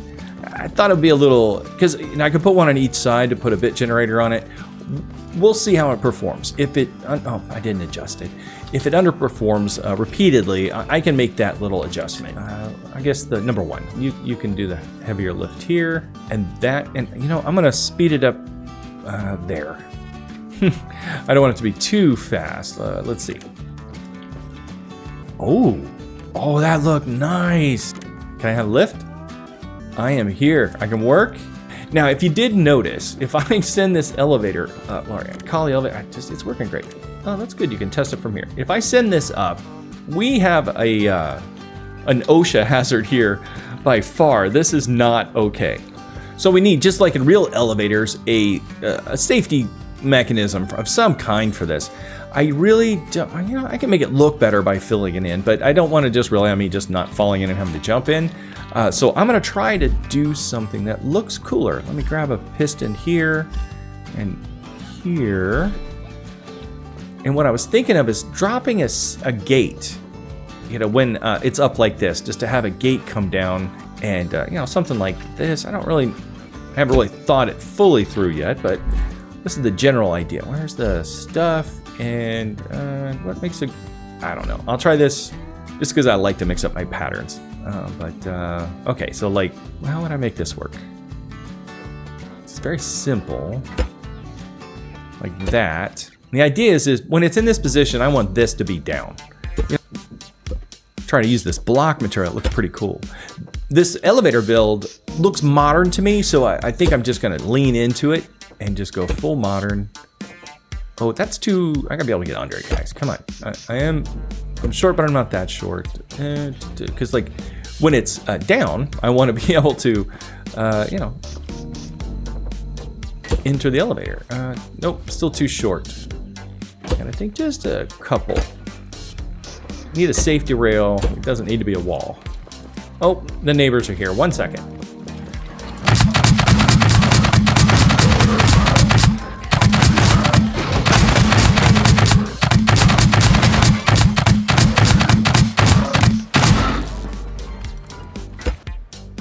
Looking fancier already.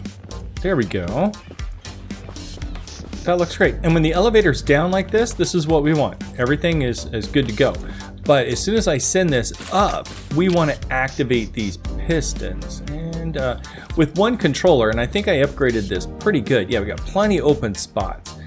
And it can happen in unison, so it's kind of good we can program it this way. So what we want it to do is when these go up, we want these pistons, here, might as well tie them in, all 3 of you, they're gonna do the same thing.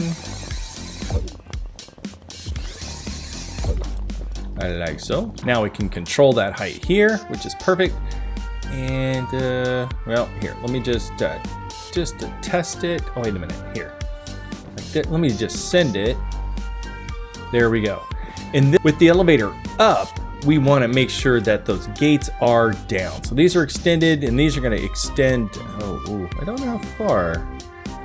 Oh, I don't know. Let's just go 5. I can see them dropping down behind over there, and those look pretty good. I mean, that's like, oops. Oh, look at that. It's got a little bit of a, it moved, but safe enough. Look at that. Very good. A little paint job might help, I think. But the elevator is now secure. Take a trip upstairs. Yeah, it's kind of nice. Up here we have the same challenge. I got to make sure it is safe. Need to go to that guy. Now let's try it. Oh, man, I already like this elevator. Not running up and down the ramp. Okay, so this should be the call. So it should do nothing here, but if I send this down, there we go, it's down. Now this should be the call. Perfect, and the safety rails are up. We get in. Safety rails are out of the way, elevator's down. Here is the elevator. The shaft has been, protected a little bit by a few extra bars. The safety rails are down, of course, because we don't have, the elevator here yet. So let's call the elevator. These come up. It comes to us nice and quick. And we take a nice ride upstairs. Look at that. And then up here, of course, we have the same luxury setup, a nice, very modern. It's a bit of a freight elevator. I do say that, but I think that's okay for the warehouse. If it was something inside, maybe, we do more something posh, you enter from one side and some wood or something. But in this case, pure industrial, modern industrial, I think that looks pretty good. And it works both directions. So let me send it down just so we can see the upper rails come down nice and safe. No one's gonna fall into the elevator shaft while it's on its way. We call it, and everything works perfectly in reverse. So this is a successful elevator project. I'm already using it more than the ramp. Ramp has become obsolete, so I'll be using this constantly. Look at that. Nice and easy on the dwarf legs. So I'm really excited to have this in place. I feel like it's a huge upgrade to the base, something I can use constantly. With this project complete, I definitely feel like I have a fully operational workshop, and I'm looking forward to my next projects coming down the road. We have all kinds of fun things in store. We have to build a farm bot destroying weapon. We have to get after some of our walls. Of course, I need more walk crates, so I want to take on a big warehouse in the future. Not these little guys, but there's some 4-story guys just beyond the horizon. And that is going to be full of adventure. With this project complete, I want to thank you for watching and hope to see you next time in game. We're currently enjoying our workshop, and as you can see here, we have some new guests in the workshop. And you can see here 2 versions. There's a Mark 1 in white and the Mark 2 in the yellow. And they're not brilliant, but they do get about, and you can see they do wrestle from time to time, and I think they're up for some challenges. So I want to take them over to the maze and see what they can do in a real environment. What we're going to do is I'm going to take these apart, and I'll show you how we assembled them so that you can do them yourself and make your own little ant units. And we'll start with the Mark 1. I think he's our first easy challenge. And you can see how he's put together. And I got a nice, my work table here is just tile I've painted black, and it makes a great contrast for projects. So let's get out the wiring tool, and you can see how this is put together. It's not too bad. There's one controller here that controls the wheels, and the controller's just turned off and on by the sensor not having a target, something in range, and a switch being on, and that's it. So let's go ahead and take it apart. He'll be all right. He won't feel a thing. The first step with this, we'll start with a controller, the body, if you will. We'll start there. And we know we need a sensor right on top. Right, you can pick which way alignment you like. And we know we need a gate for the sensor to turn things on and off with the switch. So there's that. And we need a switch. We'll just put these together like so. And then I need an AND gate right here. We'll put it at the back. It's like kind of like the tail. And there you go. Oh, we give him his little light. Right on top. Boop. There we go. Okay, now the trick to this is getting the wheels underneath it when it's in this shape. So one thing you can do is you get the lift out of the way, just add some temporary blocks like this, take it off the lift and put it back on. And the lift wants to, put it back on. The lift wants to be in the center. And now it's out of my way. And I can lift it up and get underneath. And that's how we get the wheels on. Like this. All right, and I want ones in front. Like, it's got a heavy front, so we're gonna put it all the way in the front. That'll be the first axle, if you will. And the other one we're gonna put in the back, just short of the tail. That should balance it out pretty good. And like that, and that's the build. That's the building part of it. It's that quick, that easy. It wasn't that many parts. And I think, yeah, I used them all. You never know if you got a bolt left over. So now it's just a matter of wiring. And what we wanted to do, of course, is I'm going to use this gate up here as our NOR gate for the sensor. Just meaning if you get a sensor, if the sensor gets a hit, you can turn things off. But if you're clear, you're fine. And we'll set the sensor to 4. He needs a little room to turn, so you don't want it to get too close. So maybe 5. And then now that if there's nothing in front of it, it's good. It can go to our AND block, which is what turns on the controller with the switch. The switch has got to be on, and there's got to be nothing in front of it for this to roll forward. And then this guy, we're just gonna put to all the wheels. Left side, then the right side, just like that. And that's the wiring, and from here it's just programming this. Here's the trick. What I do is, I'm gonna make one side of it go a full 360, and the other side is gonna go a little slower. Yeah, maybe like 2/3, right around here. And you can tweak the numbers to get it to how you like. And what happens is, as he's rolling forward, he does turn as he rolls, but when he stops because he sees something, it rewinds a little bit to its stop point. And since it's rewinding unevenly, it actually turns it a little. It's not a lot, but it's enough that it actually wiggles its way around the room like a worm. Again, not smart. Just kind of like a little cat roaming around the room, sniffing the walls. So here, we'll give it a 2-speed here. You can adjust this as you want. But this is the trick right here. An uneven speed will make it kind of circle around the room, and even when it backs up a little bit, it'll turn sharper. Kind of like the old RC cars that would go forward, and you'd hit the button, and they just turn backwards to the left, and then go forward again. And in theory, if I hit this switch, double checking, this should work. And there, oh, one thing we didn't do is set our bearings. Always set your bearings. So here he goes. He's looking, you can see it's turning a little bit because the uneven programming in the controller. So it is moving at a little bit different speed. And if I get in front of it, it rewinds the bearings and turns even sharper. It's like, oh, hey, something's in front of me, and it stops moving the one wheel and tries to turn it. So you get this ability to navigate with so few parts, and it's so small and cute. I think it's a great Mark I for our ant system, auto-navigating Technids. That's what I'm calling these. These are Technids. I didn't have a better term. They're not scrap bots. They're something else. It's going to be my bots versus theirs, and my bots are Technids. Now Mark II is a little smarter, and it not by much. I only added a few extra parts. I did scale up to the tires because I did think I wanted to put this particular one through some testing, and I did add a second controller, which gives us a lot more flexibility, and just one extra logic gate. So not too much, just an extra controller, extra logic gate, and I did add an extra sensor because one of the flaws with these systems is they have a single beam of vision, and it's, you can see they're already wider than that, so if anything catches here, they can't see it on either side. For the little guy, it tends to just roll off his shoulders for the most part, he's fine. But for the big guy, his tires, he wants to climb up everything. He's like a horny dog, he just gets on top of everything. So let's take it apart, and we'll take it piece by piece, walk you through it. Building the Mark II is very similar to building the Mark I. It starts with the same process. We find our controllers, like so, and our logic gates. And I need a couple extra blocks. The tires are big. They demand a little bit bigger of a support under it. So we'll just beef it up a little bit with logic gates. And let me fact, I'll put the blocks in the middle to make it a little longer, and maybe the logic gates here. Put the blinky lights up so at least I can see what it's thinking.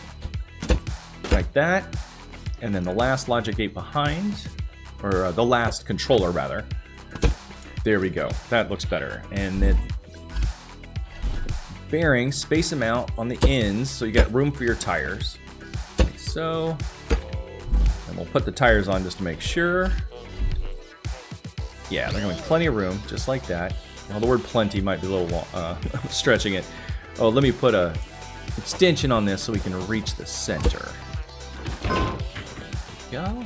I'm liking this platform I'm building on. This new workshop is working out great for me. Grab the other tire.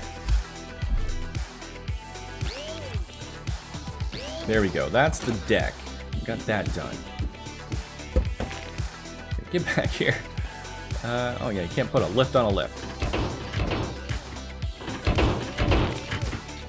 Now that you got the platform complete, we can put the sensors on it. And these, in this case, the sensors have to go out just a touch so they don't hit the tires. So you extend it a little bit, poles, like that.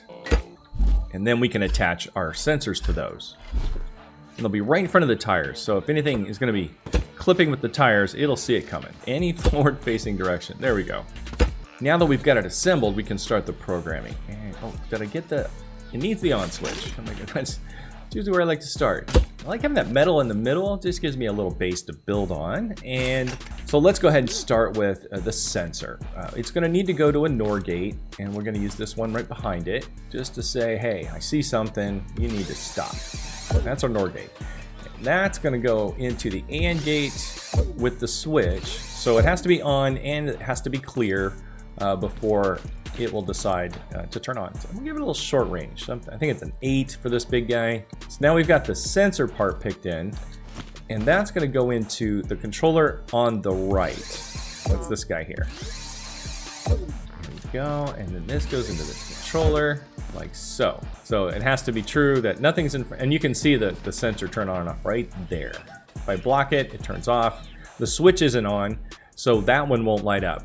So if I like turn this on, it won't light up. Now if I get out of the way, that one won't light up. So now true, it would be rolling if the controller was set to roll. So that's the logic for that side, and then the logic for the other side is very simple. When switch on, you roll. Nothing else. This particular version is always in motion. This side's always going to turn if the switch is on. It's just, is it going to stop on this side and allow it to pivot? If that's wired, and I think we're down to, oh, you gotta have the switch going to the light, of course, and this sensor goes to the same NOR gate. So it kind of double vision, and if I really wanted, I could put 2 more right in front in the middle and give it a full panel. Right now it does have a blind spot like dead center, so if it hits a pole, it'll just get stuck. It doesn't know there's anything there, and it'll just try to indefinitely hump the pole. It's what it looks like. But otherwise, it's good. And you know, sensors are only money, right? So you could actually slap, and they don't have to be far, right? This is an 8, and this is 8. But you don't need a level 5 sensor to look 8 distance. I think they may do that right out of the box. Brand new sensor right out of the box can see 4. All right, so you would need to upgrade it. I think you do need to see at least 8 and have the ability to adjust in between. But maybe for the little guy, you know, the Mark 1, a brand new sensor would be enough to get you going. And you can upgrade as you go. Okay, so now he's smart. Let's give him some legs. Let me turn the switch off. I want to start crawling around on me.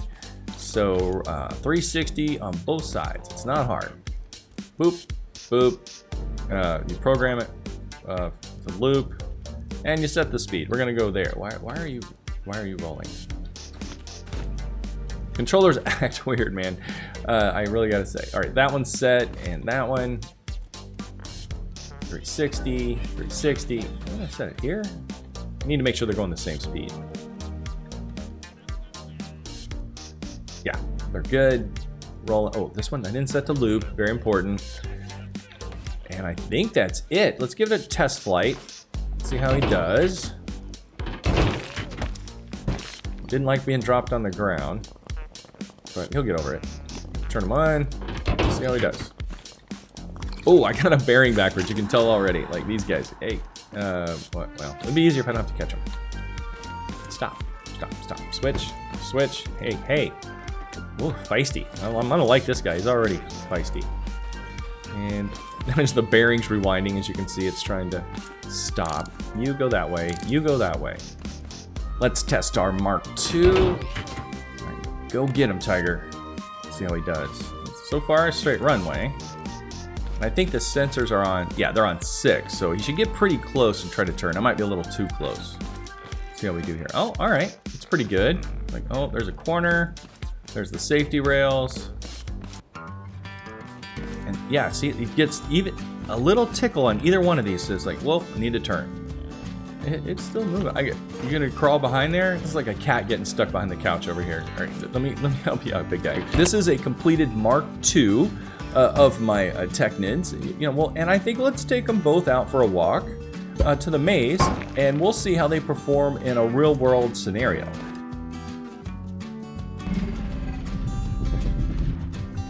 I don't know why. I just can't resist the urge. You get these invasive thoughts in your head, and you're like, hey, I was on a plan, we're on a mission, or I was doing a task, and everything seemed to be going perfectly well in order, and then you see something that distracts you, and you can't resist. And this is one of those moments. This has nothing to do with my ant army or Technids. This is, I see a giant ramp, and I want to see what happens when we send it. Oh, he sticks it. Oh, all right, not bad. Okay, and let's start with our Mark I. I don't have big hopes that he's gonna race through this maze, but let's see how far he gets before he just decides he would rather just not. All right, this is it. Okay, that's a wall, little guy. Okay, just don't hit the wall. All right, he's already off to a great start. He's leaving the maze. Oh, and he found a corner. Okay. That's it. There you go, guy. Go have fun. Okay, we'll check on him later. He'll probably just get stuck on the first thing he finds, but we have real hopes for our Mark II. You got all day. Let's see what you can do. There we go. Why don't you just smash right into the wall? Nope. Oh, gotta turn. It is going fast, so it got really tight just because of the speed. Oh, and he's just gonna keep going in circles because he doesn't know how to turn left. Hey, buddy, you're doing awesome. But I can see now we need the ability to turn the other direction. And that of course is the next generation of these. You can see here that is the weakness for it, to be able to figure out a maze where it can't just follow one wall, because it's going to keep turning right. We're back at the lab, and I couldn't resist taking a stab at that maze again. Let's try for an upgrade, a Mark III, and I think the main problem is it doesn't know where it is a little bit, and knowing where the walls are, I think will help. So I think we're going to add sensors. I think that's what's going to help a little. It may not be the solve, and it may be just me. There's probably just so much I can figure out so far today, but let's give it a try. Okay, I did a thing. I couldn't accept defeat on the Mark II. So I actually was working on the Mark III, and I was trying to film it, and it became just gibberish because I was like going around and around in my head. I finally broke out a piece of paper and I sketched it, and I just got absorbed, and I just got into it. And it's just what happens with Scrap Mechanic. I found it to be a puzzle that I had to solve. I ended up with a 3-sensor system. So I have one to the left, I have an array in the front that all just looks forward, and then one on the right. And basically, I use those to feed the left and right turning, simply, as well as a reverse. I mean, yeah, believe it or not, I went to a reverse. Because my system, I just didn't want to admit defeat. I'm like, don't don't get stuck, do stuff, right? Just keep trying was my thought here, and you'll see how that plays out in a moment. So once I had this established, I'm like, well, I've got the sensors and I've got the directions I need to go. So from there, it's just a matter of what are the combinations that I need to account for. So the first combination is all the sensors are open and it's working. So I had to make sure I had, hey, every sensor's clear. So just turn both of these on, and I'll use a different block here. But you'll see these rules start to add up. So I need one that says, hey, everybody is clear, move forward. And then I needed the opposite, which is everybody is blocked. And in that scenario, here, I'll put it down here. That's a reverse scenario, right? So now I'll put it with the light. There we go. That's the reverse scenario. So then I accounted for, okay, I've got all blocked, all not blocked. Then it's gonna be, what if just this gate is blocked, or just this sensor rather, right? This sensor's blocked, that sensor's blocked, and just this sensor.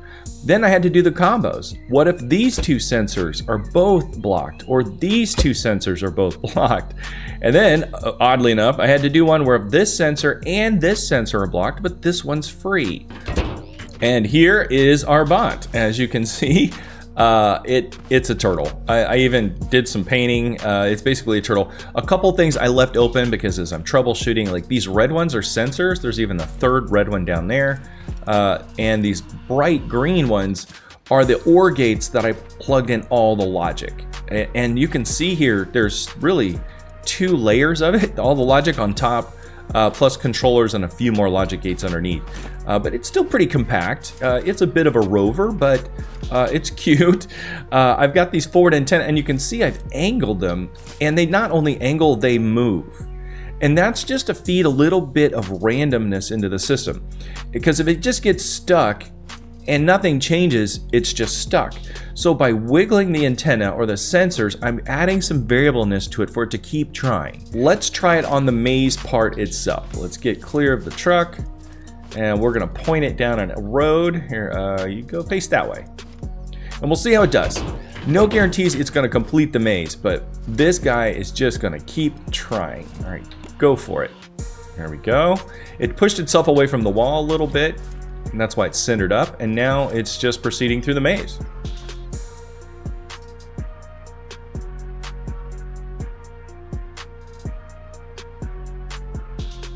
That's coming up. I think left is towards the tree. That would be the middle. That would be the halfway point.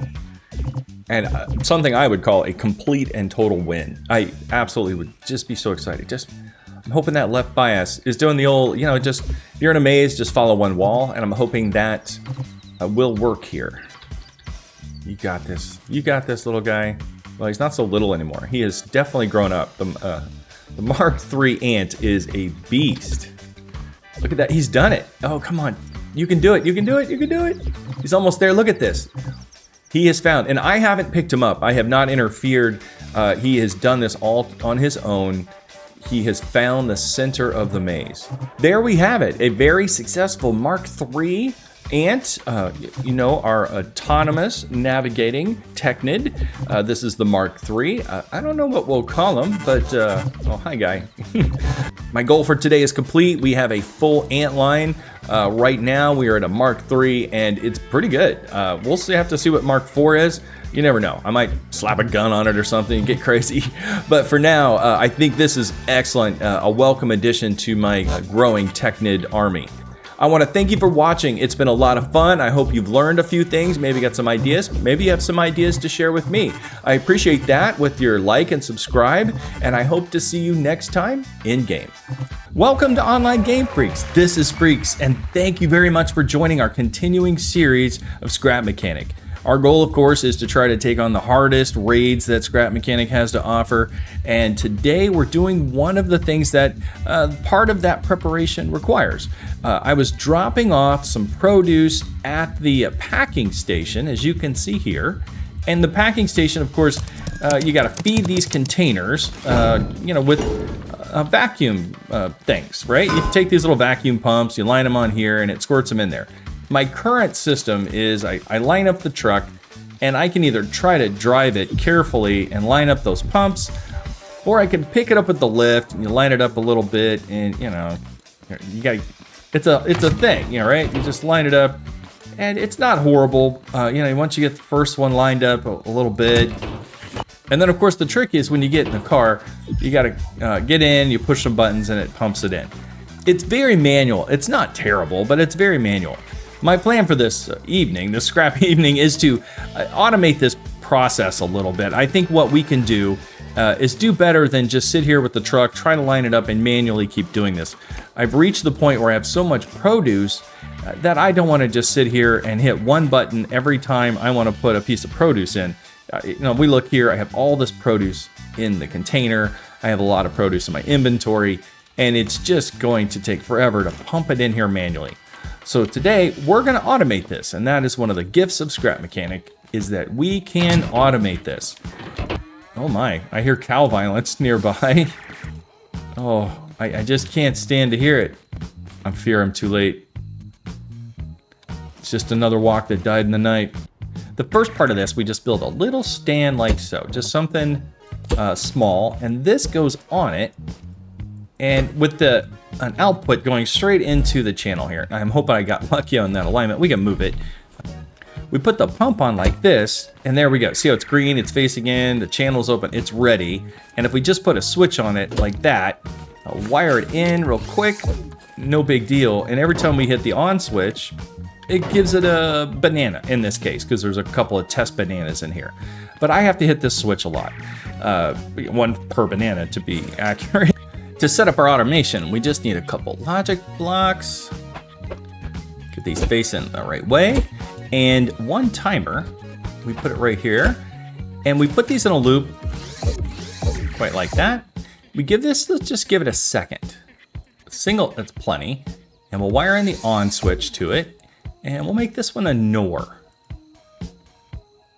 And you can see now it's going back and forth. The switch is on, so it's just going back and forth, creating a nice even tick, 1 second apart. We turn it off, and it turns off. So what we do here is if we wire in this switch that's off into the pump, now every time this blips on, which is once a second, it'll deposit a banana. Look at that. Loop once every second. And 1 second's about right, because when it loads a crate is the one time it won't take an input for about a second. The rest of the time it can go a lot faster, but there's no reason to be greedy about it. It'll do this all day. And when it runs out of bananas, it just stops. There's other junk in this chest. There's even fruit, but it just stops when it runs out of the right thing.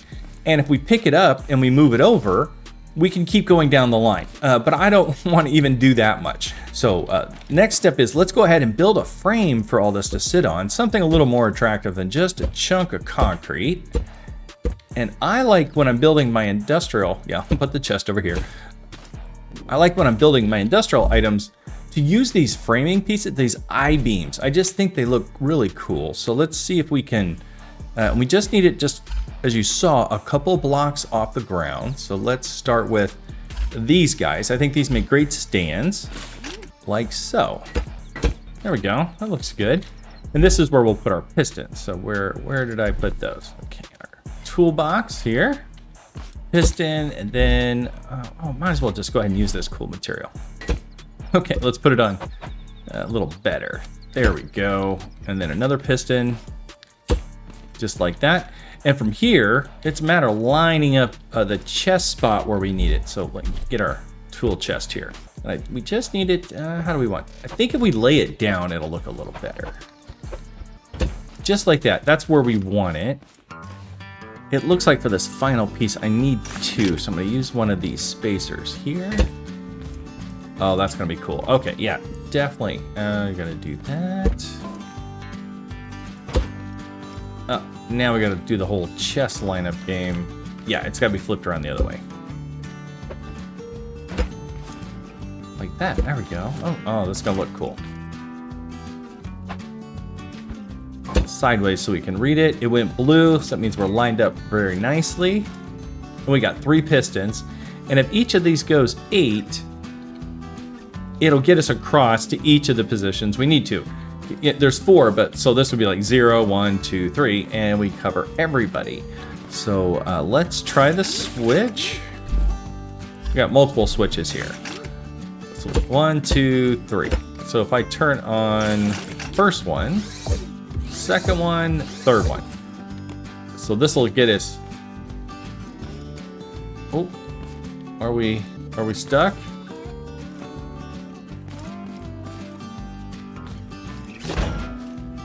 Okay, is catching on that lip a little bit.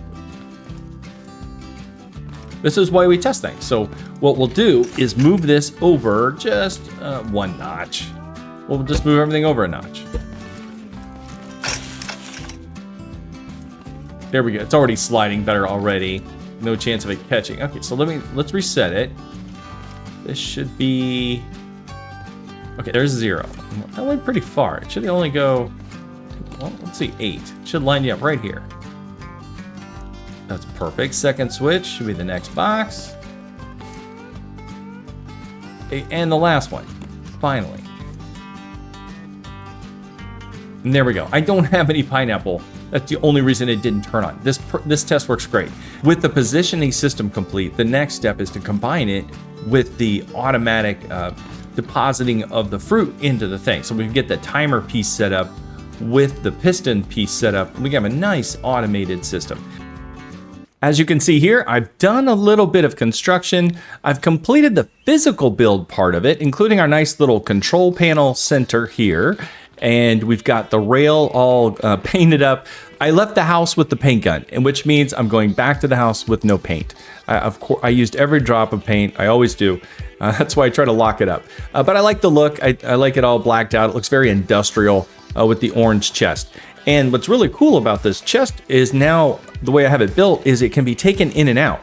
I've got the framing on it. Let me just put it down. I've got the framing actually attached to the pump. So it doesn't hurt if I just like, oh, I want to pop up and just grab a chest and swap it out. Or I can just take a chest and put it right back in. It's easier to see in first person, but I put it right back and we're fully connected and we're running. We're fully running again, just that easy. Now that we have the physical part of it put together, let's go ahead and put back together all of the components we need to make it smart and do the things that it can do for me so I don't have to sit here and push buttons. So first, let's drop down our gates. We'll have one for each of the positions. There's 4, so we'll have each of those. And then I want to put in our repeater so we get that looping shot that it puts in there so we don't have to push buttons again. Here we go. And then the timer. And I'll put it right here on top. Maybe a little spot for it. And there we go. Now where's my switches? Line these up. Green up always. Perfect. And that's really it. Oh, I am sorry. We have one other piece. And down here, you'll see I've added these bricks. And these are position markers for when it's in the right position. Because one thing I don't want it to do, and it's tricky to get it in here. One thing we don't want it to do is shoot when it's not lined up. If it's in between, or, somewhere, we don't want it to be shooting and wasting any of our vegetables. Now that we got all the parts put in, let's do some wiring. So the idea of it is each of these gates, of course, controls a piston combination. And the first position is really no piston, so we don't have to worry about that. But the first position does need to turn on our looping mechanism and deposit fruit. So for that, let's just go ahead and build our looper. We'll do the timer into the thing and that back into the timer. And we'll make one of these a NOR gate. Either one works. And there we go, we're blinking and we can control the blink like so. And now it takes 2 seconds instead of 1. Let's make it 1 second, like so. That's lovely. Now that we got our repeater going, let's bring in our sensor because we want to make sure, and this has to go on the AND gate because it has to say, hey, not only are we on and we're blinking, we have to be lined up. And this needs to go to 2 or it won't see it. There we go. The light's on. So it's seeing it now. So it's saying, hey, we're good on the AND condition because we're lined up. With the repeater working with the sensor, let's put in our first logic condition for the first position to deposit the bananas. So for the bananas, we really just need to have no pistons, and we need to make sure that this gate is on. We're going to use this to control the actual depositing of the item, the fruits, depending on the position. So this one we're going to make an OR because we're going to say that if any of these are on, let's go ahead and deposit that fruit. And from that, we want to make sure this one goes right into this condition here. So we have to have an on switch. Oops, I didn't tie it into the switch. All right, so the switch is off, that's off. This is an and. Did I miss? When we get tight, I did miss. Yeah, we gotta watch these things. Goes into that one. And there it stops. Okay, so now it has to be on. And if it's off, it stops. That's exactly what we want. So now we have this particular logic gate controlling the on and off of the depositing of the fruit. And for that, we also want to make sure that if any of these other ones are on, they can also turn it on as well. So with that OR condition, if any of these are true, it can go ahead and start the sequence as long as it's aligned with the sensor. Very straightforward so far. Okay, so that'll allow us to turn on the fruit. We've got the logic that says if you're in the right place, you can do that. So then it's a matter of we use these gates to control the actual pistons, one per, like so. And then if we turn on the right gate, it'll activate the piston and put it in the right spot. So for position 2, we just need the first one needs to go 8 spaces. The second one, it needs to go, the second one and the first, because it needs to go over 16. And then the third one, of course, you guessed it, all 3. And that'll extend it the full distance. So let's check our wiring. Those are wired, switches are wired. There are logic gates into the repeater, so there should be fruit. I'm not going to attach it to the fruit yet. I want to make sure the positions and the blinking works for the repeater. So the first switch, if we were wired in, bananas would be flying. All right. Second switch. Nope. We've got a glitch. All right. What happened with the second switch? We didn't make it an OR gate. These all need to be OR gates, like so. And you can see as soon as I changed it, it did extend it, the first piston. It's in line, it's blue. If we were repeating, we'd be doing blueberries. All right, let's check the third one. Perfect. And finally, oops, I missed, last one. And it lines up perfect. I don't have pineapple, of course. It's not gonna deposit those, but everything is lining up, it's ready to go. And then finally, oh, and by the way, these you can turn on and off, doesn't matter. It's gonna push it to the farthest switch forward, whatever that is. A little bit of maintenance. If I wanted to build, and I only mean by you gotta turn your switch off. We'll put that in the user manual for this console. If I wanted to spin a memory gate, I could. I could build a memory per. It's 9 more logic gates. It's actually not too much, but in this case, I'm gonna try not to over engineer this. I'm really gonna try. So far, we're working great, and I think let's go ahead and hook it up. It might actually be ready to go. Looks like we're all wired up. Let's fire it up and see if it works. And there it goes. We are throwing bananas and we're packaging, and I don't have to worry about bananas. I can walk away and I can grab these and load my truck while it's loading. Now it did run out of bananas, but successful. So let's go ahead and try position 2. Moves quick and it starts to load. It's perfectly worked. This is great. I am out of the click the button to load my fruit. I can come over here and just take care of business. This is great. We are fully automated. So excited.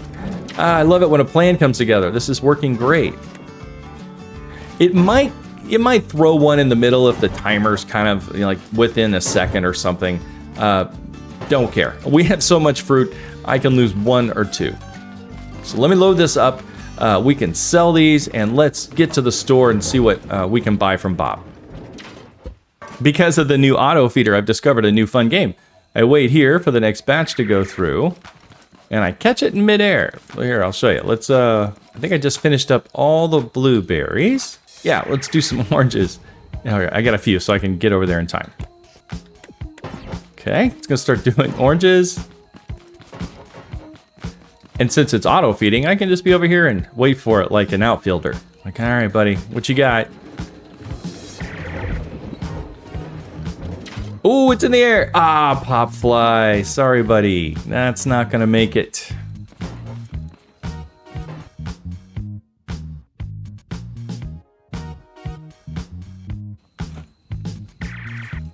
That's the last of the fruit deposited. And now let's see what we've got at the trader. This is what we're looking for. Look at that. We have guns. We have guns. Lots of guns. All the guns. And yeah, I think we are now ready. We're now ready for our next assignment. Look at that. All of that and a little automation to boot.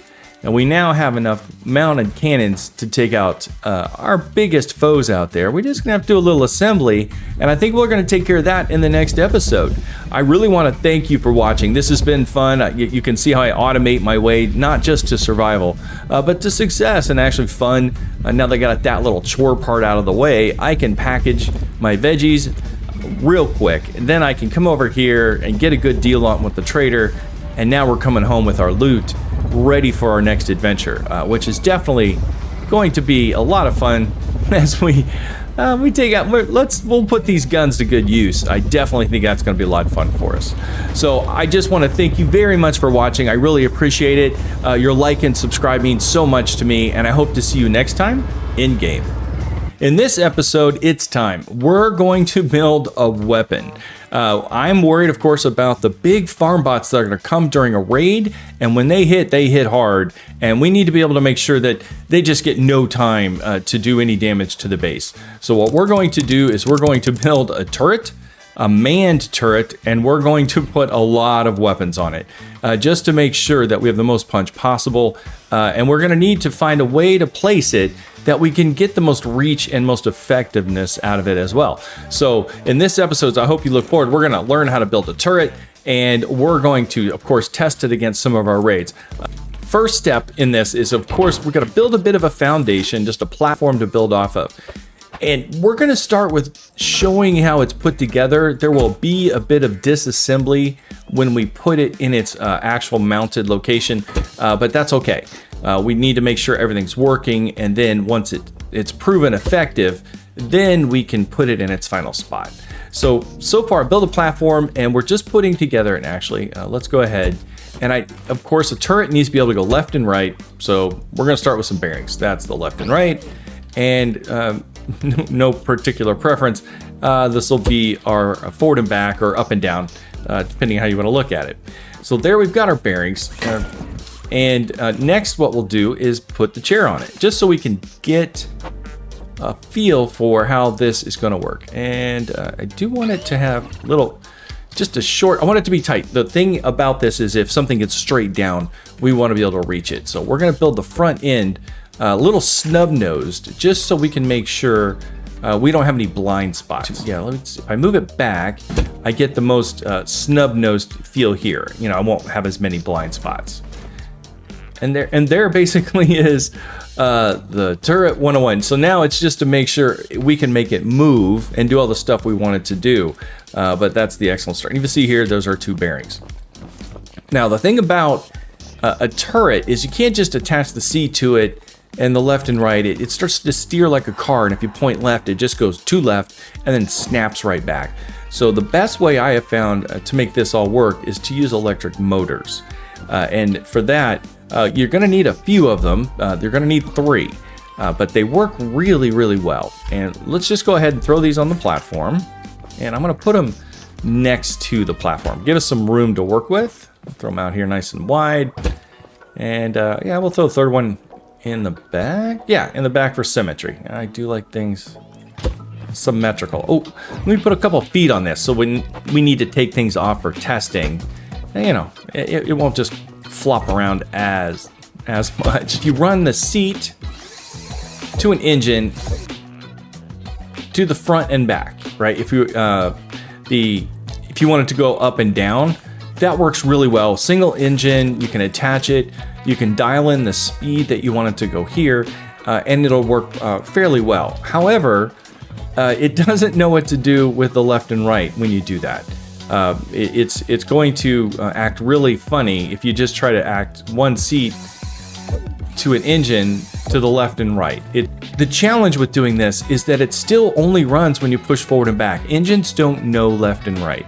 So if you just attach it, your forward and back are still going to be both turning you left and right and forward and back at the same time. It just doesn't work.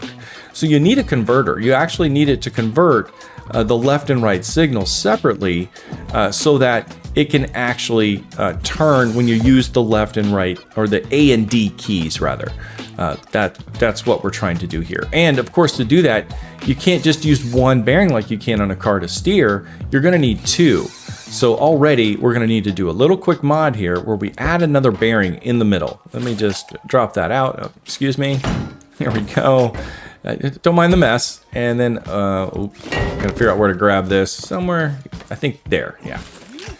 If I can just get into the, you know, sometimes it's the, would one more hammer hit have been more efficient? All right, so we'll put this on another bearing, make sure we're lined up. So now we have a left bearing and a right bearing, and one for each of these engines so that we can turn them. And then the trick is we have to convert the left and right signal to the right place. To do that, we're gonna build this little AD converter. I don't know a better technical name for that, but we'll put a bearing here and a little elbow. We put the T on it in the middle, and then I like to use these little blocks here. They're light, they slide well, and they're a little more durable. And what we're gonna do is add sensors to actually read the movement that these are gonna pick up on each side. There we go. And these can just be, oops, I missed. It's a little tight with the seat in here. Maybe I should have built it back a notch, but I do like things compact. It's just instinctual. If I go to 2, yeah, it's too far. You see, it clicks on at 2, it won't at 1, which is perfect. Nice and tight and efficient. We want it to be responsive. That's why we're building it as small as we can, just so we can make sure it's reactive. And that part, this bearing in the middle, is what we put the seat into. And it'll act like just regular, turn left, it turns left, turns right. And the sensors themselves is what it'll pick up the motion and is what we want to turn on the engines. So that way, and we can figure out which way the bearings need to run here in a second. But basically when you know, it hits this sensor, we want it to engage this motor and vice versa. And we may need to switch that just depending on how it feels in the seat here in a sec. That's just part of the game, a little fine tuning. But this is, oops. Oh, we haven't done anything with this front to back bearing, but we'll just attach it to the motor. So I got a battery container and some extra batteries, and we'll just slap it on the back for now. Put some batteries in it and tie it into our engines. You get juice, you get juice, you get juice. And make sure they're on. We're just gonna do real slow for testing and dial it in as we go. All right, the left and right, it's backwards, but it is working. And I think, okay. All right, we got a little fine tuning to do here. Aha, gotta tie the seat to the motor. Now we should have control. Oh, we do. It's backwards, but we do have control. So that's just a matter of flipping this first bearing like so. And now, it's already working. This is great. I push forward, it goes forward. Go back, it goes back, and we have control. If we go to first person, you get a much better feel for how the turret's gonna work. It's a little slow, but if you go too fast, it's really hard to hit a mark. So we'll figure that out when we get a gun on it. Now let's give it a shot. Left, here we go. Right, forward, and back. That's really good. It's working great. It's now a manned, well, right now it's like a kiddie ride out in front of a grocery store, but it works great the way we want it to. Left, right, up, and down. And if I'm gonna bump them up one notch, give it a quick test. We'll see how it plays, because when we add things to it, it's gonna be heavier. We'll have to see how it plays. Oh yeah, look at that. Nice and responsive. Oh, the neighbors are here. We got a component kit delivery. I'll be right back with you. Just 1 second. One of the reasons we need this turret so bad. Can I see your packing slip?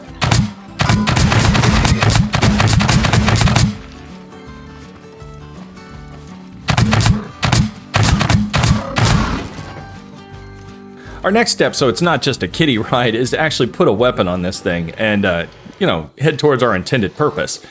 So for that, we're going to do very similar to what we've done with the mounted guns that are on the wall. we're gonna build a repeater. Sometimes I like to build them at elbow just so I can see them. Figure out who's who. You know, you can see the connections better, that is. Build these in a loop, make one of these a NOR, and it blinks. And it's that easy. So then we just put a switch on this guy so we can arm and turn the system on and off. We'll put it back here. And that can be, well, I don't want to make it switch 1. So we'll hold off on wiring it to the seat. But we will wire it to one of these AND gates. And, you know, unless this is on, it won't blink. Just hopping around to get a gun spot. So let's put the gun right here on the front. Just perfectly lined up, and you can see right over the top of the gun when you're on it. So that's a great place to centralize it, just right over the front. And I'm using this bike seat. I like how it centers. It's a 3 wide and not a 4 like a car seat. So you get the gun mounted right in the middle. So it's gonna need potatoes. I'll need some French fried potatoes. So let's get that on here. Boom. Okay, now, and put the, I got extras. So we'll put those in there. Great for testing. And that's the weld tool. Potatoes go to the gun, and the gun will be activated when the switch is on. There we go. So we tie that into the logic gate. So we turn this on. It's ready to go. But that also has to have a button that's tied to the seat. This one is our number 1 button. And this also goes to the AND gate. So the system not only has to be on, but the button has to be pushed. And because it's a blinker, if we hold it, it's a machine gun. All right, let's take some pot shots at a sunflower. That seems okay. Got to get used to the sensitivity. We'll dial this in. The electric motors are a little touchy, but with some more weight on it, it may slow down. So here we go. And it's tied to the number 1. Oh, and you see how it shoots higher. So we'll make sure our sight takes that into account. So from here, it's a matter of, we got to do the installation of mounting this someplace and protecting it so it's safe. And I have an idea, I think that's going to work, that involves something we fetched earlier in our series, and I think I just found a great use for it. So let's go ahead and get that situated. Now that we know how to make a gun turret, let's install it in the best place that we think we can get the most use out of it. A quick update on the build. What I've done, as you can tell, is I've moved our tower and I've now equipped it with all of our turret equipment. I've built a little bit of a station here, I guess, that has some of the moving parts that detect the sensors. And you can see I'm in the process of wiring. I haven't quite got it all hooked up yet. And I have a little access panel underneath just so I can get to the next floor. And this is where our turret is coming along. I've got it in place. It's backwards, of course. I'm in the middle of wiring, but I was just testing just to see, you know, how it looked here, and I like it. I have a really good view of both this wing and the left wing as well. I gotta be careful I don't shoot out my own base, but so far it's coming along nicely. And all I've done is flipped it upside down a little bit so it hangs, and this way I think I can get really good coverage of what's below me if necessary. I may even have to take out this platform. I needed it for construction no matter what, but once we're up and running, this new hanging version of it might work really, really well. So let's get a gun on this thing and check out to make sure that's working. So we can see the 5 switch is our power switch, if you will, for arming the system. And the 1, oh, let's not aim at our building, but right now 1, which would also be the left mouse button, should be, and let's aim for an indestructible cow crate just to be safe. Oh, and there it is. Okay, and it aims right about, oh, it's got a little drift. You see that? And the turret looks great. As you can see, I've got a little bit of safety block on it. I did use some warehouse keys to actually, put some little bit of light on it, and they're actually very indestructible, so they're at very good protection. Some things are exposed. I do know if the tape bot hits it, there's chances things will break. But let's see how it works. Here's a closer look at it. As you can see, the turret emplacement. I think it's got a nice industrial death kind of look to it. I think it looks official, like a nice hanging turret, something you'd see in a sci-fi movie. I might as well finish the tour. Up here, you can see This is where I put the brains of the whole outfit. You can see all the controls, very similar to how I explained of how it puts together. There's a repeater over here in the corner. Like right here, we have the one that turns left and right, depending upon, the motors that we want to fire off. And just a couple other things to help align the machine in the best way possible. The thing that the turret is for is the farm bots. It's the big guys. I don't want... have a chance of them just overrunning the base. They need to go, and they need to go quickly. And as you can see here, it's got great movement. I can go left and right a very large degree. I can, if I spot a hay bot in the field, and here's the nice first person, you can see it's got a bit of a sight. And the sight for the gun is between, it's the gap. If it's on the line, it's too far up, and so you kind of do that, and it varies a little. Here, let's just shoot it. For science. Oh, and there we go. We actually have, I tried to fire it, but you can't. In this case, it's got a switch we put on the master, and now we're armed. And in this mode, I can fire the main gun in the front. Let's line up a little bit on this cow. Ooh, a little high, a little low, but, it fires enough spuds. Eventually, we'll get that cow. But I do have a secondary cannon system, as you can see here. The other guns pop up, they rotate a little bit into position, and from here, you can see now I've got the second guns, which actually go to a different ammo canister. So if I'm out of one, I actually have these I can fire two. But these are actually meant to be fired with the big gun. Ooh, I hit him there. He went running. I did get a shot in on him. And man, these things fire long distance. I don't know, I might have hit him again. Oh, I just hit my own base. And that's the other thing too, this turret is facing directly into the base, and I'll lose one for science. And as you see here, if I hit my own base, oh boy, I just want to make sure I hit as little as possible. Look at that, I just broke out 2 whole panels. I'll have to replace that. Chance to upgrade, maybe we'll do a little bit of this old scrap house on the damage over there. But this turret works wonderful. I get great visibility, good view. I'm not worried about aircraft at this point, but I could, and if I need to, it has a pretty good reach going down. So if something does go to the base of it, I can hit a pretty good area of the base. So next step is, let's go ahead and I'm going to refill the ammo, and I keep it just in the floor right outside. Oops, I didn't turn it off. You got to turn your toys off. Here we go. And the ammo I keep in the floor. If you look down here, you can see I've got batteries. This is the secondary canister for the guns on the sides, and the primary canister for the gun in the front. And it's empty as of now, but I've got some on me. It's 30 seconds to raid time. We got to get on our seat. All the ammo's full, batteries, enough. We'll get through the night, certainly with the batteries we have here. All right. 10 seconds, we need to engage our system. Let's activate it. We are activated, and we got the searchlights sweeping. Very helpful at night. We can see our targets. And let's go ahead and activate full bot mode, even though I don't need it. And here we go. Let's zoom into first person and see if I can hit anything.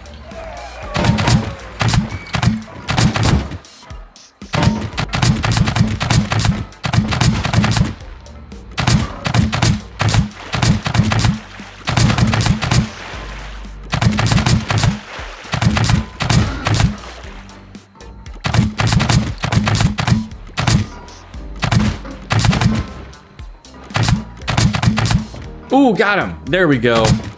I saw that spine go flying. And there we got the little guy. Now let's get back over to this. Get off my wall. Ooh, got a hit. There we go. Another one down. Come on, farm butt. A little off. This one's a little wider. There we go.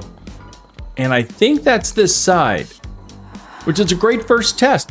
This is a great first test. Okay, so let me just clean up the rest of this, and then we'll call it a victory for the first beta test of our turret. And I would call that a success, other than needing perhaps another turret on the other corner.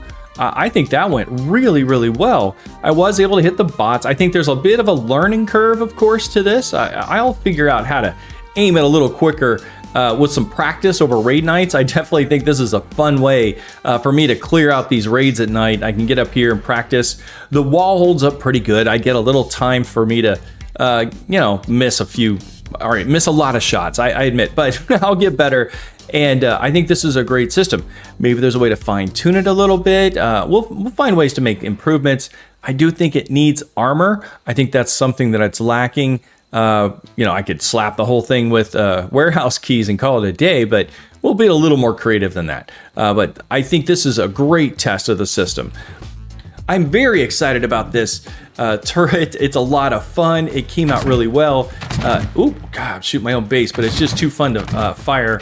And if we do alpha strikes, it really does a number on it. And you can see I built in pistons. It helps with the kickback. Oh yeah, look at that. I'm already out of ammo. You shoot 4 at once or 6 at once, or if an alpha strike, you strike 10 at once. You go through a lot of potatoes. Good thing for us, we have an infinite potato farm growing right over there, and there's plenty of potatoes to go around. With that, I think we've reached the end of our tutorial, and I know it got a little crazy as always on how to build a turret. In this case, I hope you learned a lot about the steps to get here, and apply some creativity to make it your own. I didn't need to put bendy, twisty arms on it, but man, it was a fun thing to do. So I'm really glad I did, and I think when you try some of these things, you'll enjoy them too. We really appreciate your like and subscribe, and I really hope to see you next time in game. Checklist. Make sure you click on the bed. I don't care if you've already done it. Do it again. Scrap Mechanic. A couple times. Yeah. All right. I just did it too. All right. Inventory. Make sure you get a sandwich. Make sure you have a revival baguette on your toolbar. All right. I'm gonna eat a sandwich, so I'm maxed out. Because these tape bots, 2 hits and you're down. And we can snipe them from here, though. I'm taking out the first one. Oh, I see that. Nice. Cool. Oh, I lost him. Oh, there he is. Okay, you ready? Oh, I like this hill action we're on. This is perfect. All right, firing. Nice.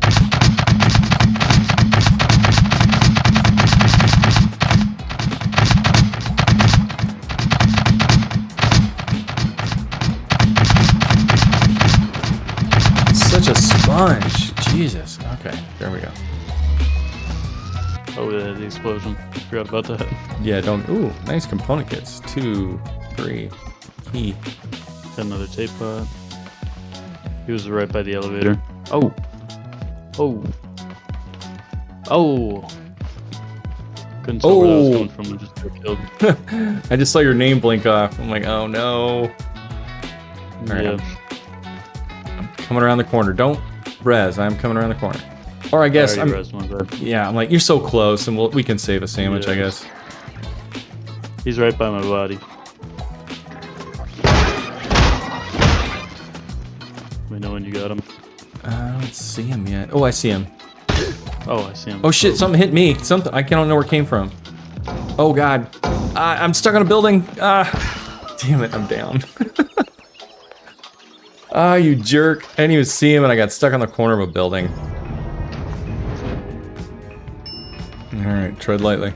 Yeah, I can hear him. This is in no way clear. Ugh, and all the lights are off. We gotta find the room with the switch. Alright, well, I don't know the map, so I'm just gonna follow the right wall, if you're good with that. Yeah, that's cool. The lack of anything else. Oh shit! Oh, look out, look out, look out, look out. Yeah. Evade, duck, dodge. Oh yeah. Oh! And I'm dead. I got him, don't worry. I got you. There's another one. Oh, no, he might be dead. You can still see though, right? Yeah, okay, I think I got you. Yeah. Hold on. Yeah, we're good. Okay. There you go, okay. Very nice. Thank you. Oh. Oh, there's a switch straight ahead. That's the light switch. Okay, lights are on. That helps. Oh, I see one on the left of that.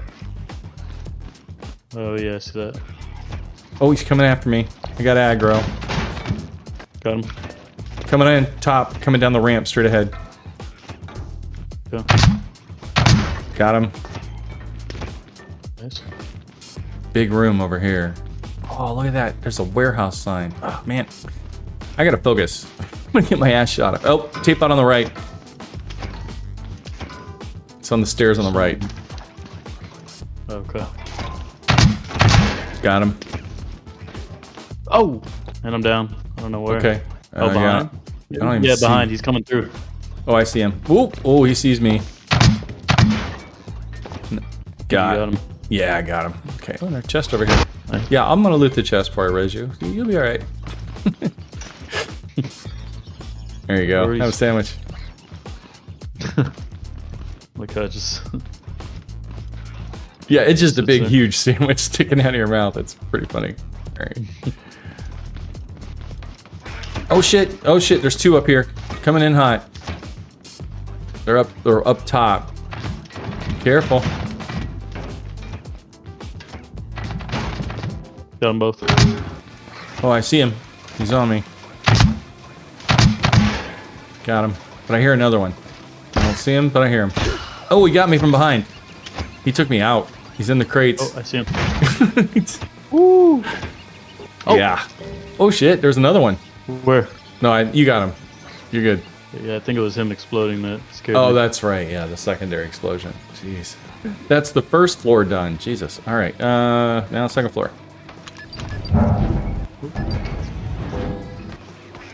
Oh, yikes.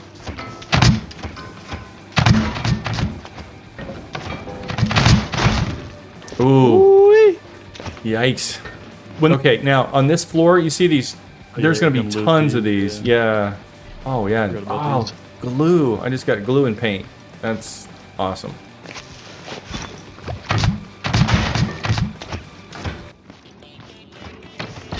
Oh! Oh, shit. Shot from behind. Oh, there's two of them back there. Killed one of them. Oh, and I'm down. Okay. Coming through. He's coming through. Yeah, he hit me once. He's coming. He's coming. He's coming. He's at the door. He's at the door right now. Can't get an angle on his claw. There we go. Whew. Oh shit, there's another one. Oh man, I'm hurt bad. No, it's oh, there's another one. Oh, there is. Yeah. He's coming. He's coming. He's in the door. He's in the door. Oh, I got a sandwich in just in time. Because he did get a shot on me. Yeah, that was intense. Yeah, that was a close one. Here you go. Have a sandwich. Thank you. Feel like I'm in a crossfire here. He's still on you? Yep. Yep, got him. There's another one. Oh, there's another one down that side. Oh, got the one at your back.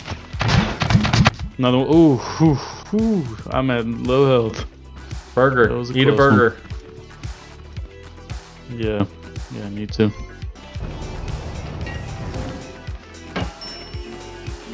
Bing. It's got the elevator music. Yeah, it's nice. Calming. Oh, yeah, I see two more. Oh, I see one more. There we go.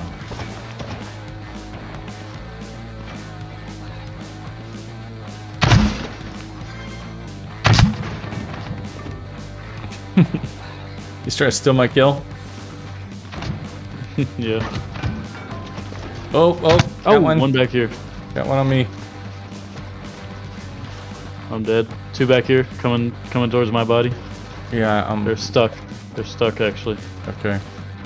I don't know what happened to that one that was on me is the problem. Oh, I see him. There you go. Thank you. Good thing you brought a lot of those. Yep. Got a chest over here. Oh, tape bot. He's wrapped. I got one hit. He's down. Okay. Oh, I see somebody down here. Got him. Oh yeah, shit. That's a golden chest. There we go. I got some paint. Oh, Ooh. hit me. Oh man. This thing had 4 component kits in it. Ooh, there's a chest up there. Right up behind that fan. Nice. Bone kit. Specific look to it. Yeah, it's always the same. Yep, this is the roof floor. Okay, we've made it. But that means there's exploding bots. Forgot about those guys. Oh, I see him right up here. Oh, he's on the move. Exploding bot on the move. Got him. Nice. Oh, there's a tape bot in there too, but got him. Oh, second one. Got him. Look at the hole it shot in the ceiling. Where at? Up here. Look where I'm pointing the gun. Oh, yeah. And then over here to the left. Oh, yeah, in the cave. Or in the wall. Yeah. Yeah, well, that'll be interesting to see what's on the... We'll be up there later. I wonder what's on the other side of that. Okay, there's a tape bot on the left. I'm going to hammer the thing out. You shoot the bot, okay? I don't even see the... Yeah, just like that. I don't know what you said you couldn't see, but you did it. I didn't see him. I just shot to the left, so... Didn't see him once. All right, well, good trust in me then. You did the job perfectly. Yeah, there's some bots up here, I think. Yeah, there's definitely bots up there. Oh, and I'm down. I got him, though. Good. I see ya. You actually picked a good spot to fall. That's good. There you go. Not a bad spot to respawn. Oh, cow crate. But there's a bot right behind it. Yeah, you got a piece of me. Oh, bot! Oh, God. Oh, he wrecked me. Yeah, I'm down. All right, that was my last big hit. So. Okay. Well, I got two. Let me give you one. My two. Oh, here he is. Here he is. Ah, he got a hit on me. I did not get him. He's still alive? Yeah, he's still alive. Oh, I'm down. I'm down. I see him. Yeah, I think you got him. It's a good thing you gave me one of those. Yeah, just in time, huh? No more deaths allowed for you. Yeah. Oh, there's two coming at us. Two coming at us. From where? The hallway that we were headed. I got one. Number two. Oh yeah, he's still in the room. Got him. Oh, Jesus. Can't.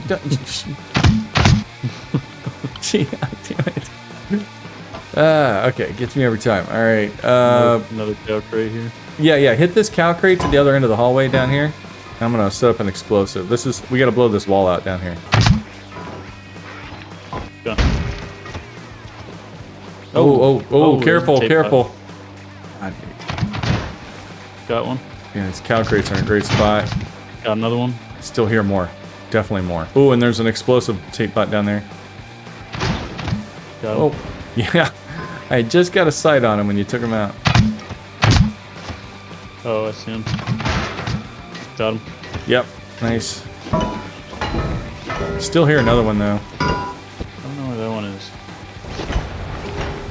Yeah, we're not safe yet. Oh, I see one right here behind a thing. I'll smash it. You shoot him. He's right in the center of the hallway. Oh, okay. Nice. Ooh, component kit. Hey, there's the elevator. Sweet. Can you get out of there? Eventually. Okay, there you go. Can't see the button for the elevator, though. That's the problem. We'll do that later. We're not done yet. Oh, okay. It looks hard. Yeah, we're in. Oh, another walk crate. Definitely want to take that. Oh, here he is. Here's our guy right here. He's on the left side. You ready? Oh, I see him, yeah. Perfect. That's what we're doing. Oh shit, one on the left. Coming at. Got him. He hit me once. Oh shit. Dead. Shit! Oh no! Ah! I have a baguette, but yeah, we're both down. So, all right, grab a burger.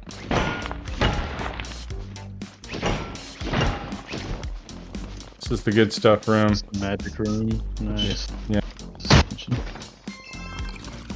10 component kits. Garbage. Yellow. Golden clothing item. Yeah, grab those. Yeah, you got the other stuff. I got the seeds. I don't need those anymore. Okay. But... Explosive time.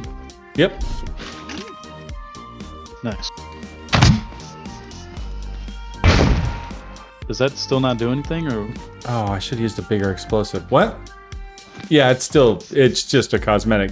But it's an indestructible cosmetic. If you put them on your walls, you can't kill them. You know, it's just a spot that's completely impervious.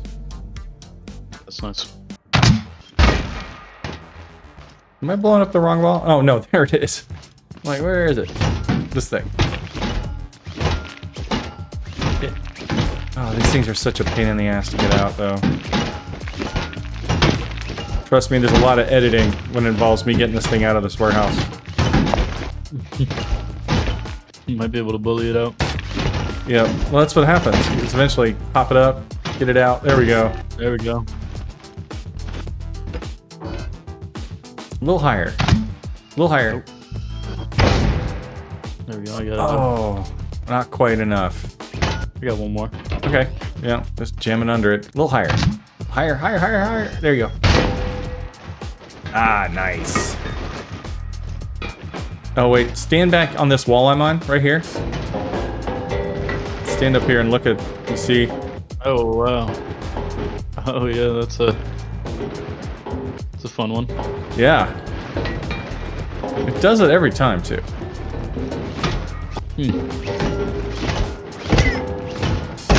Ow. That was me. Hit the encryptor. Oh. Okay. Oh, almost. There we go. I think I hit both of you down, but it's okay. Oh, I'm bouncing. Oh, no. I always blow it up too low, so I'm gonna bring it up a little higher. Still did it too low. See, I always blow out this part of the floor and you get this hole underneath. I gotta remember to get it a little higher. Now, I found the best trick here is if you bounce them on top of the lift, you can get a little height on them. Ooh, nice shot on that one. Get up there, get up! Yeah, thank God. Okay. Alright. This probably won't work, but it's worth a shot. Let's see what we can knock loose. Well, hold on, hold on. Oh, Well, never mind. too late. Oh. Oh, I blew up the sign. Ooh, but I shook this loose. Over here. We got a free, whatever this is. We'll take that with us. Nice little, great. Yeah. It might be invincible. No, if not, it's still a, it's still a cool piece. Never had one of those before. What is it? It's a, looks like tomato juice? Tomato juice? Yeah. Yeah. V8 crate. Yeah. Yeah, that's it for my explosive. So we're done here. We can find the switch. Found it. Nice. Yeah, that was a great run. I got tons of stuff. I got 236 paint, 25 component kits. Nice. I got 24 component kits and some clothing items. Nice. Where's the Yeah. car at? That's a good question. Fill this chest up with ramp pieces. I'll grab some of these big round ones. Alright, I just gotta get it to the back side. Nope. Okay, You almost. do it by putting a chip on it. Yeah, yeah. Whatever you do, never weld them together because you can never separate them again. So yeah, you got to put something in the middle that you can just easily remove. There we go. Let's see. All right. If you can hit that over, I'll carry the chest. I don't even know where you are. Upstairs. The workshop. Okay. Middle chest. Yeah, that's great. I got a bunch of component kits. Oh yeah. I'll be able to make my first rocket. Oh no, no, no, no, no, no, no, no, no, no, no, no. Oh, this is so bad. Oh, just in time for a raid. Ah, they're all over the place. Just like rodents all over the... All right, you know, at least I came back during the daytime. Ow. Now, where are you going? Where are you going, guys? I mean, look at this mess. I really feel like... Ah, oh, okay. Okay. Stay a little further away. So I think what it is, I think it's time for us to get some bigger guns. This is good, but you know, if we had tape bots and farm bots and all the other things coming at us, the amount of time it takes for me to... Ah, whoa, jeez, one more. Excuse me, I'm trying to explain why you're a bad thing, okay? What do you do? Get down from there. No. The primary goal for today is we got to get a shotgun. That is going to require us to put some bigger crops in the ground, and we're going to get some tough raids coming on, but it's just part of the pains.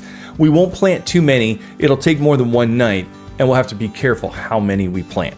The second, of course, is the people mover. We're already going to need it pretty quick when we're planting the broccoli to get the shotgun. So we're going to really need to make sure that we can at least get some coverage across the base due to the large size, and running around it isn't really being efficient for us. So first things first, to get the shotgun, we're going to need broccoli. And I've got it stored up here in the no-no cabinet because this stuff is dangerous. You plant this and too much of it, and you're going to have that big raid you really do not want. So I'm going to drop in these 10 broccoli seeds, and we're going to start it. And we just got to make sure we don't get crazy with the broccoli. And while the broccoli's growing, we'll work on the people mover. And everything is on, so we'll just fire up the system. And there it is, the vegetable of death. You gotta be careful with that stuff. And the pineapple. We're just doing the broccoli right now. Just get the shotgun for that short, close quarters. We'll worry about the planting of the pineapple for the Gatling gun later. Looking around, I think I want my first people mover point to be right here in this tower. I think this will be a really good, I can take control of the turret, and if I want to move from the turret, I'll be able to launch from here to either direction. This one I'm going to try to see if I can get moved over to the buildings, you know, hopefully the workshop.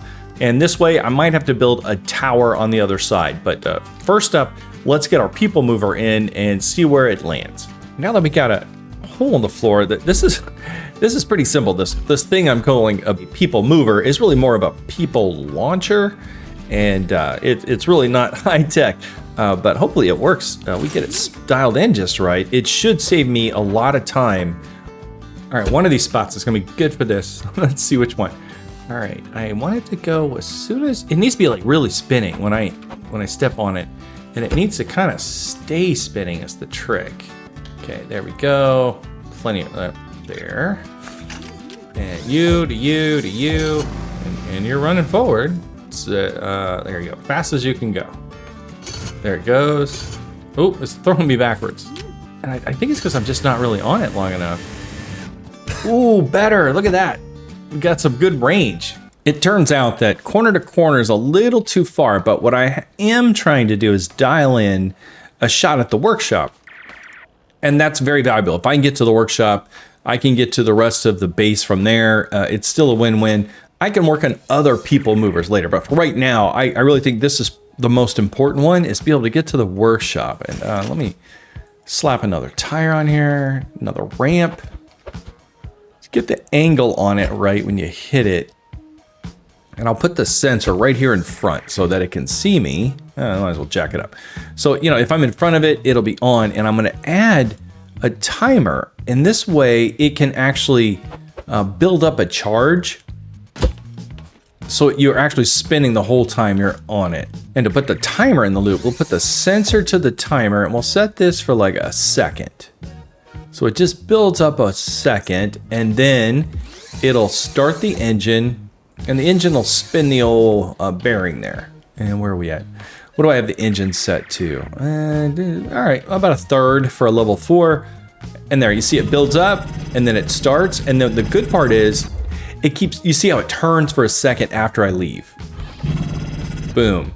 And that'll make sure it's still spinning as I'm on it. Kind of gives you a little bit of extra distance. All right, that looks great. That's perfect. And of course I put a safety rail up, you know me, little klutzy. All right, looks good. Another test run here. Let's give it a shot. Let's see if we can hit the sidewalk on the workshop. Oh, and there it is. Look at that, nice landing. And from here, I can go from into the base, or I can continue the assault down the fence. I can see over the wall. This is great. That works wonderfully. Let me give it another shot and see how it goes. All right, test number 2. Let's see if we can hit the sidewalk. Oh, and there it is. That looks great. Oh, that's amazing. So there it is. We have our first people mover. When that maximum level 10 raid hits, I think we want to be up here. And we can just gauge if from here, the bot is coming in on one of these two sides, or if I need to flee over to cover the other side of the base. And we'll definitely need some more big guns over there, another turret or some other major weapon that can take out a farm bot. But I feel we're doing good here. So now I have the ability to say, hey, farm bot's coming in hot. And if I do see him, I can make sure I can just jump down. It's a couple of chairs away. We got that one, and then I can grab this one. And that'll enable me to get into our turret. And then I'll be able to blast them from here. And there we go. We can take out any big boys with this that we need to. Maximum range. We can get all 10 guns on target whenever we're ready for it. Now that the dwarf tossing mechanism is completed, we'll be able to complete the second part, which is finishing our broccoli. And we need 5 or so stacks of it. And right now, we've only got a little bit. We can't plant too much. I'm already getting tape bots, and there's going to be another batch of tape bots in about 3 minutes. And we've got to be ready for that. So far, I haven't put enough in the ground to trigger a farm bot, thank God. But we are getting a tape bot or two, and they're really pestering me. So we need to get this over with. And what I'm finding is like this, they're saboteurs. They just sit back and they just blast at the wall. Or everything. They just take pot shots. And I'm finding that I'm getting more and more of my scrap material shot out by these tape bots. Looks like the raid's going to be here in about 45 seconds or so. And you can see, you'll see, even with just this few broccoli and the potato field, I'm going to get some tape bots. And you can see the weird behaviors these guys. Okay, I'll make sure I got enough spuds. The tape bots there's like 2 behaviors I'm seeing. One is they sit out, the little darlings just sit out in the hay and they snipe my buildings. It's really annoying. And the other one is they just run into the wall real aggressive and mad, which I'm actually better with because they're not actually harming anything. All right, where are we at? Okay, we've got 5 seconds. And man, all right. I don't want to get shot by them because we definitely are going to get some. All right, oh, I see tape here. Oh, man. Where is he? Oh, there he is. He's already taking shots at me. You got to keep moving. Oh, man, this is not good. Okay, see? Got him, I think. All right, he's done. And then, see, now the problem is these guys are piled up. And I got to find that next... Oh, there's another tape bot. Ooh. Good news is if I get further... You saw that. If I move out... They're more interested in blasting my base. Look at that. They've already taken out some scrap up there. Yep. That's all right. This is just, testing the hardness of the base. Like if this was a real top tier raid, we'd be in trouble. So we got some work to do, and we know that we're not we're not ready for it by a long shot. We got one swimming. And you, let me guess, you're just out of range of my turret? Here, come here. I do like that turret. All right, need more of those too, I think. Okay, so right now that's the broccoli we have down. I got a little in my inventory and just a little more in the truck. And that's what we're trying to do right now. We need to do a few more raids. Once we get to 50, we'll be able to get that spud shotgun thing. It shoots fries, shoots hot fries. I mean, you can't go wrong with that. And I just heard some stuff sprouting, but I think, yeah, that's just more potatoes. So I've got a little fertilizer, but not much. So I probably have 2 or 3 more nights of just waiting through the raids. And in the meantime, I can work on my people mover a little bit. I did want to try. I thought I was done, but I made a couple big wheels. I'm going to see how that might affect it. Where'd they go? Big wheels and some more gas. Oh, that's right. We got to feed our glow bugs. Let's go say hi to our glow bugs. All right. Hey, Gary. Hey, Sandy. I can't tell which is which. And you know what? I did an experiment. You can't paint them. It was worth a shot, right? If I could have painted them, it would have been great. Here you guys go. Have some. What are you guys doing? There you go.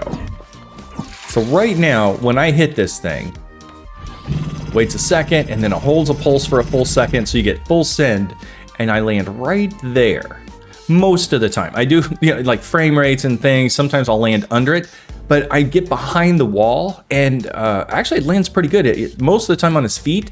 Very rarely is there any ragdolling, but most of the time it lands up here like it's supposed to. But I'm wondering if I change the wheel size, how that might affect this. So what's the best way we can do that without dismantling too much? So we can kind of keep to the same dimension here, just dig it out a little bit. Ooh, that looks good. All right, where's the... Lost my bearings. If I had $1 for every time I've lost my bearings. All right, there we go. Nope. No, it doesn't look... That doesn't... Yeah, it doesn't look centered there. I'll put it here. There we go. Oh, it's in front of the sensor. Okay, so we gotta move that up. Perfect. And then you go to the thing. Thing goes to the engine, and now the engine back to the bearing. Are we turning yet? Nope, it doesn't see me. Hello. Here you go. Now I'm gonna try it without the ramp just to see. And oh, what speed are we on? I have done some various testing. This was the perfect speed, but it may change now that we're just launching. Bigger tire. Ooh, we did. Okay. I felt like I got more arc than I was getting before, and I hit the roof though, so that's just a matter of I was too far to the left, which is actually good news. Yeah, I think I was just too far to the left, and I hit the roof real hard. Wonder... all right, let me try to just stand on the right side of it to see if I can hit the sidewalk. Oh, look at that. Definitely got some more distance on it. That big tire's the way to go. Now it's just a matter of lining it up where I need it. And I do want it on the sidewalk, so I think I just want to bring it in. I'm like, oh, it'll be easy. I'll just cut it off and I'll move it in one block. However, I know as soon as I cut it, it's just gonna fall. So that'll be interesting. All right, we'll figure it out. All right, so really, I just want to bring you in one notch without having to rebuild the whole. Okay. Oh, maybe some scaffolding, some place to put it on a lift. Just a little temporary thing. There we go. Now, if I can grab it fast enough. Yeah, a little iffy. If not, then, we'll be... Oh, I got it. There we go. So, and I want some place where I can... If I need to... I got to be able to weld it, so I need to be able to drop it and not have it fall off this whole hill. All right, so I did cut out one, but let's go ahead and cut out a second row. Like that. I want to weld this to that. It's one of those things that gives you, I know I'm going to get like the heebie-jeebies just looking over the side of the cliff, but there's nothing I can do about it. All right, oh, I know. I'll give myself a little welding block here, and I'll weld this corner to that. That should do the job. If it doesn't fall off our whole thing here. All right, so give me, give me that. Let's get the weld point quick. All right, it's behaving itself, good. Oh, it's not wired to the engine anymore. Okay, you go to the engine. Engine goes to the wheel.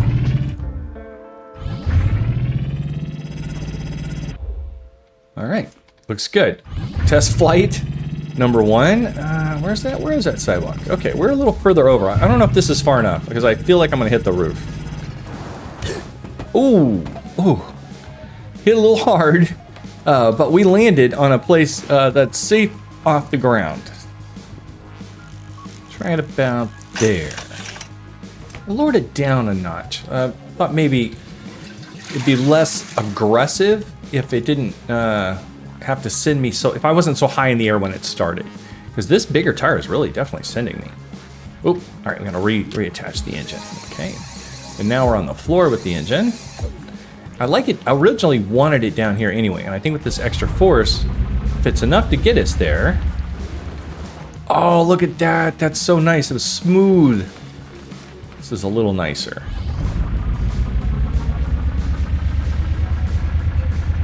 I'll wind all the way up. At that slow speed, it took a second to even get up to full speed. And there it floats over nicely again. That's great. Okay, I think we're definitely onto something here. All right, let me... Well, here we go again. Where's he shooting from? God, where are they? This is... These bots. Where is he? Oh, is he close? Where are you? Oh, there, look. See, yeah, this one charged in. Oh, he sees me. Now watch for those tape bots. Yeah, see, look at that. Ooh. Ah, I need to get those headshots.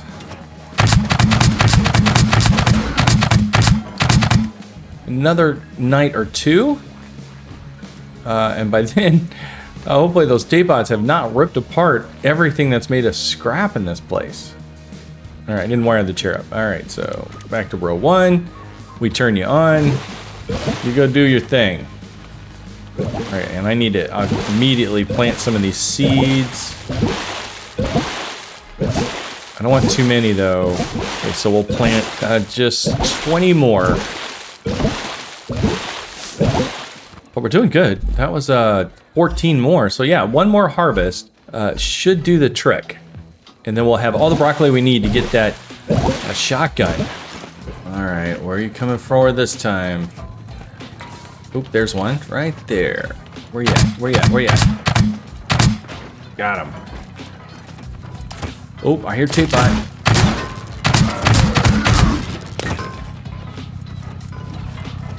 Still lots of banging. You guys need to quit.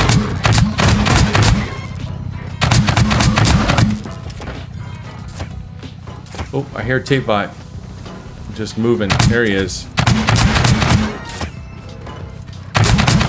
We're good here on the cleanup. I think now, once... How are we doing on the harvest? Ah, the broccoli's got to grow. Let me get out the... I should have done it before now, but let's get out the fertilizer. I just... I don't... Geez, I don't even have much. But I have enough. I have enough that will give them a little squirt of sunshine, and that'll get them growing really fast, and we can get this out of the ground before these tape bots tear everything up. Oh man, they're coming in hot this raid. Jeez, I can hear tons of them. Stuff is breaking. Oh, I gotta get that base defense on. Yeah, guns, do your thing.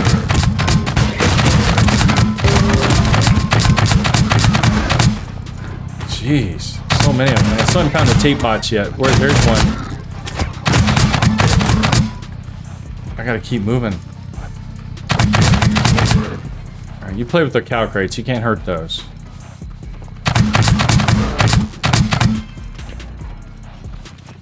I still hear one.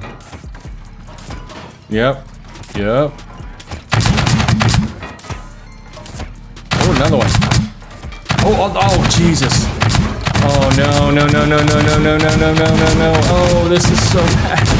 Get the fuck out of here. Get the fuck out of here. Oh, there's a tape bot behind him. Ah. How many potatoes? Oh my god, he's wrecking everything. No. Oh my god. What a mess. Okay, lessons were learned. One, this thing is great, but it needs to go all the way over. I think we need to continue that. This, wow. He took out a gun. There was, see that? That's from a gun. There was a gun. Oh man. Well, we got our warehouse key from it. We got parts flying everywhere. We were not ready for that, folks. That was not intentional. I think we just had too many nights in a row with that broccoli, and it cost us. Oh, and it's hatched. It hatched. It's it's matured. Let's get that shit out of the ground before we have our base wrecked any further. No more planting or watering, just harvest. In fact, I'm gonna do it myself. Get it done quick. There. Okay. The crops are up. There should be no alert for any type of nonsense. Lost some panels there. Lost some panels there. Oh yeah, took out that whole wall. I'd already been repairing that from a time before. And then of course, yeah, oh, there's a new one. I took that out. Took that out. This whole wall. Well, I guess, I mean, we can't call it a total failure because the wall and our defenses and me standing there hitting it with every, almost every potato I had on me, we did stop it. But it was at a cost, and one we don't want to repeat. But because he did come here, I'm gonna go ahead and slap a second row of metal here. This is a hot spot, a known area for the farm bot to hit. Yeah, we were not ready for farm bot, but we did hold. It wrecked a bunch of stuff, but it did hold, and now we have all the broccoli we need. Let me double check that. I just want my shotgun. Oh yeah, there we go. We've got all the broccoli we need to go get the shotgun. Okay, here we go. We got our little vegetable packing plant. Let's load up all the broccoli, and the rest of it's fruit. Okay, and broccoli is number 3.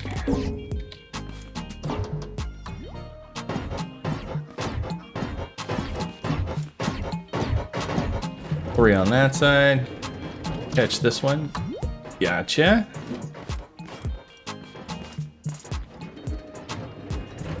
That's it. That's all we need to get the shotgun, which is great. And I think we actually might have even one extra, which is of course fine. That's awesome. Let's turn these into the farmer. Oh, I covered up my seat. There we go. One thing I do like about stacking the crates wide like this is it's really hard to tip your car over. You just kind of crank it around. It's hard to flip. And there we go. Broccoli's done. All right, come over here, big guy. Talk to me. What do we got? Hello. And there it is. Yes, Spud shotgun. We needed 4 broccoli. We got 6, so that's fine. And we needed 1 farmer. I keep finding them, and I bring them in, so we're good there. We don't have the pineapple yet, and I do want this, but we got to get that going next. I just want to make sure we did one thing at a time. I was trying to avoid a farm bot, and we failed, but we did get the gun, so mission accomplished. That's just 1 saw blade for that. I can make saw blades real easy. All right, but let me try the old spud gun out. Oh, the old shot. Yeah, there we go. We're shooting fries, people. Shooting fries. That's great. I'm excited. Now this is really good for close quarters, as a shotgun is, and it'll allow us to clear the base really easily. And I don't have a raid tonight, which is exactly what I want. I need a break after the farm bot. We'll call it an unintentional test. We definitely have some work to do on the base before we're ready for anything like that again. We got lucky. He made a big hole. If he'd have gone through, he could have been right into the crops and damaging some of our very hard-won equipment, which would have really been bad. And I'm very excited. All right, so with that, I think what we can do is we'll call this a win. I now have the nice shotgun spud gun. We're able to fling some fries, and we're ready for things to ratchet up a little bit. Well, they ratcheted up with us, not intending to anyway, which was great. Thank you very much for watching. I really appreciate your subscribing and liking. It goes a long way to help me out, and appreciate all the great comments. Everyone has such great suggestions, and I definitely want to address some of those very directly very soon. Thank you very much.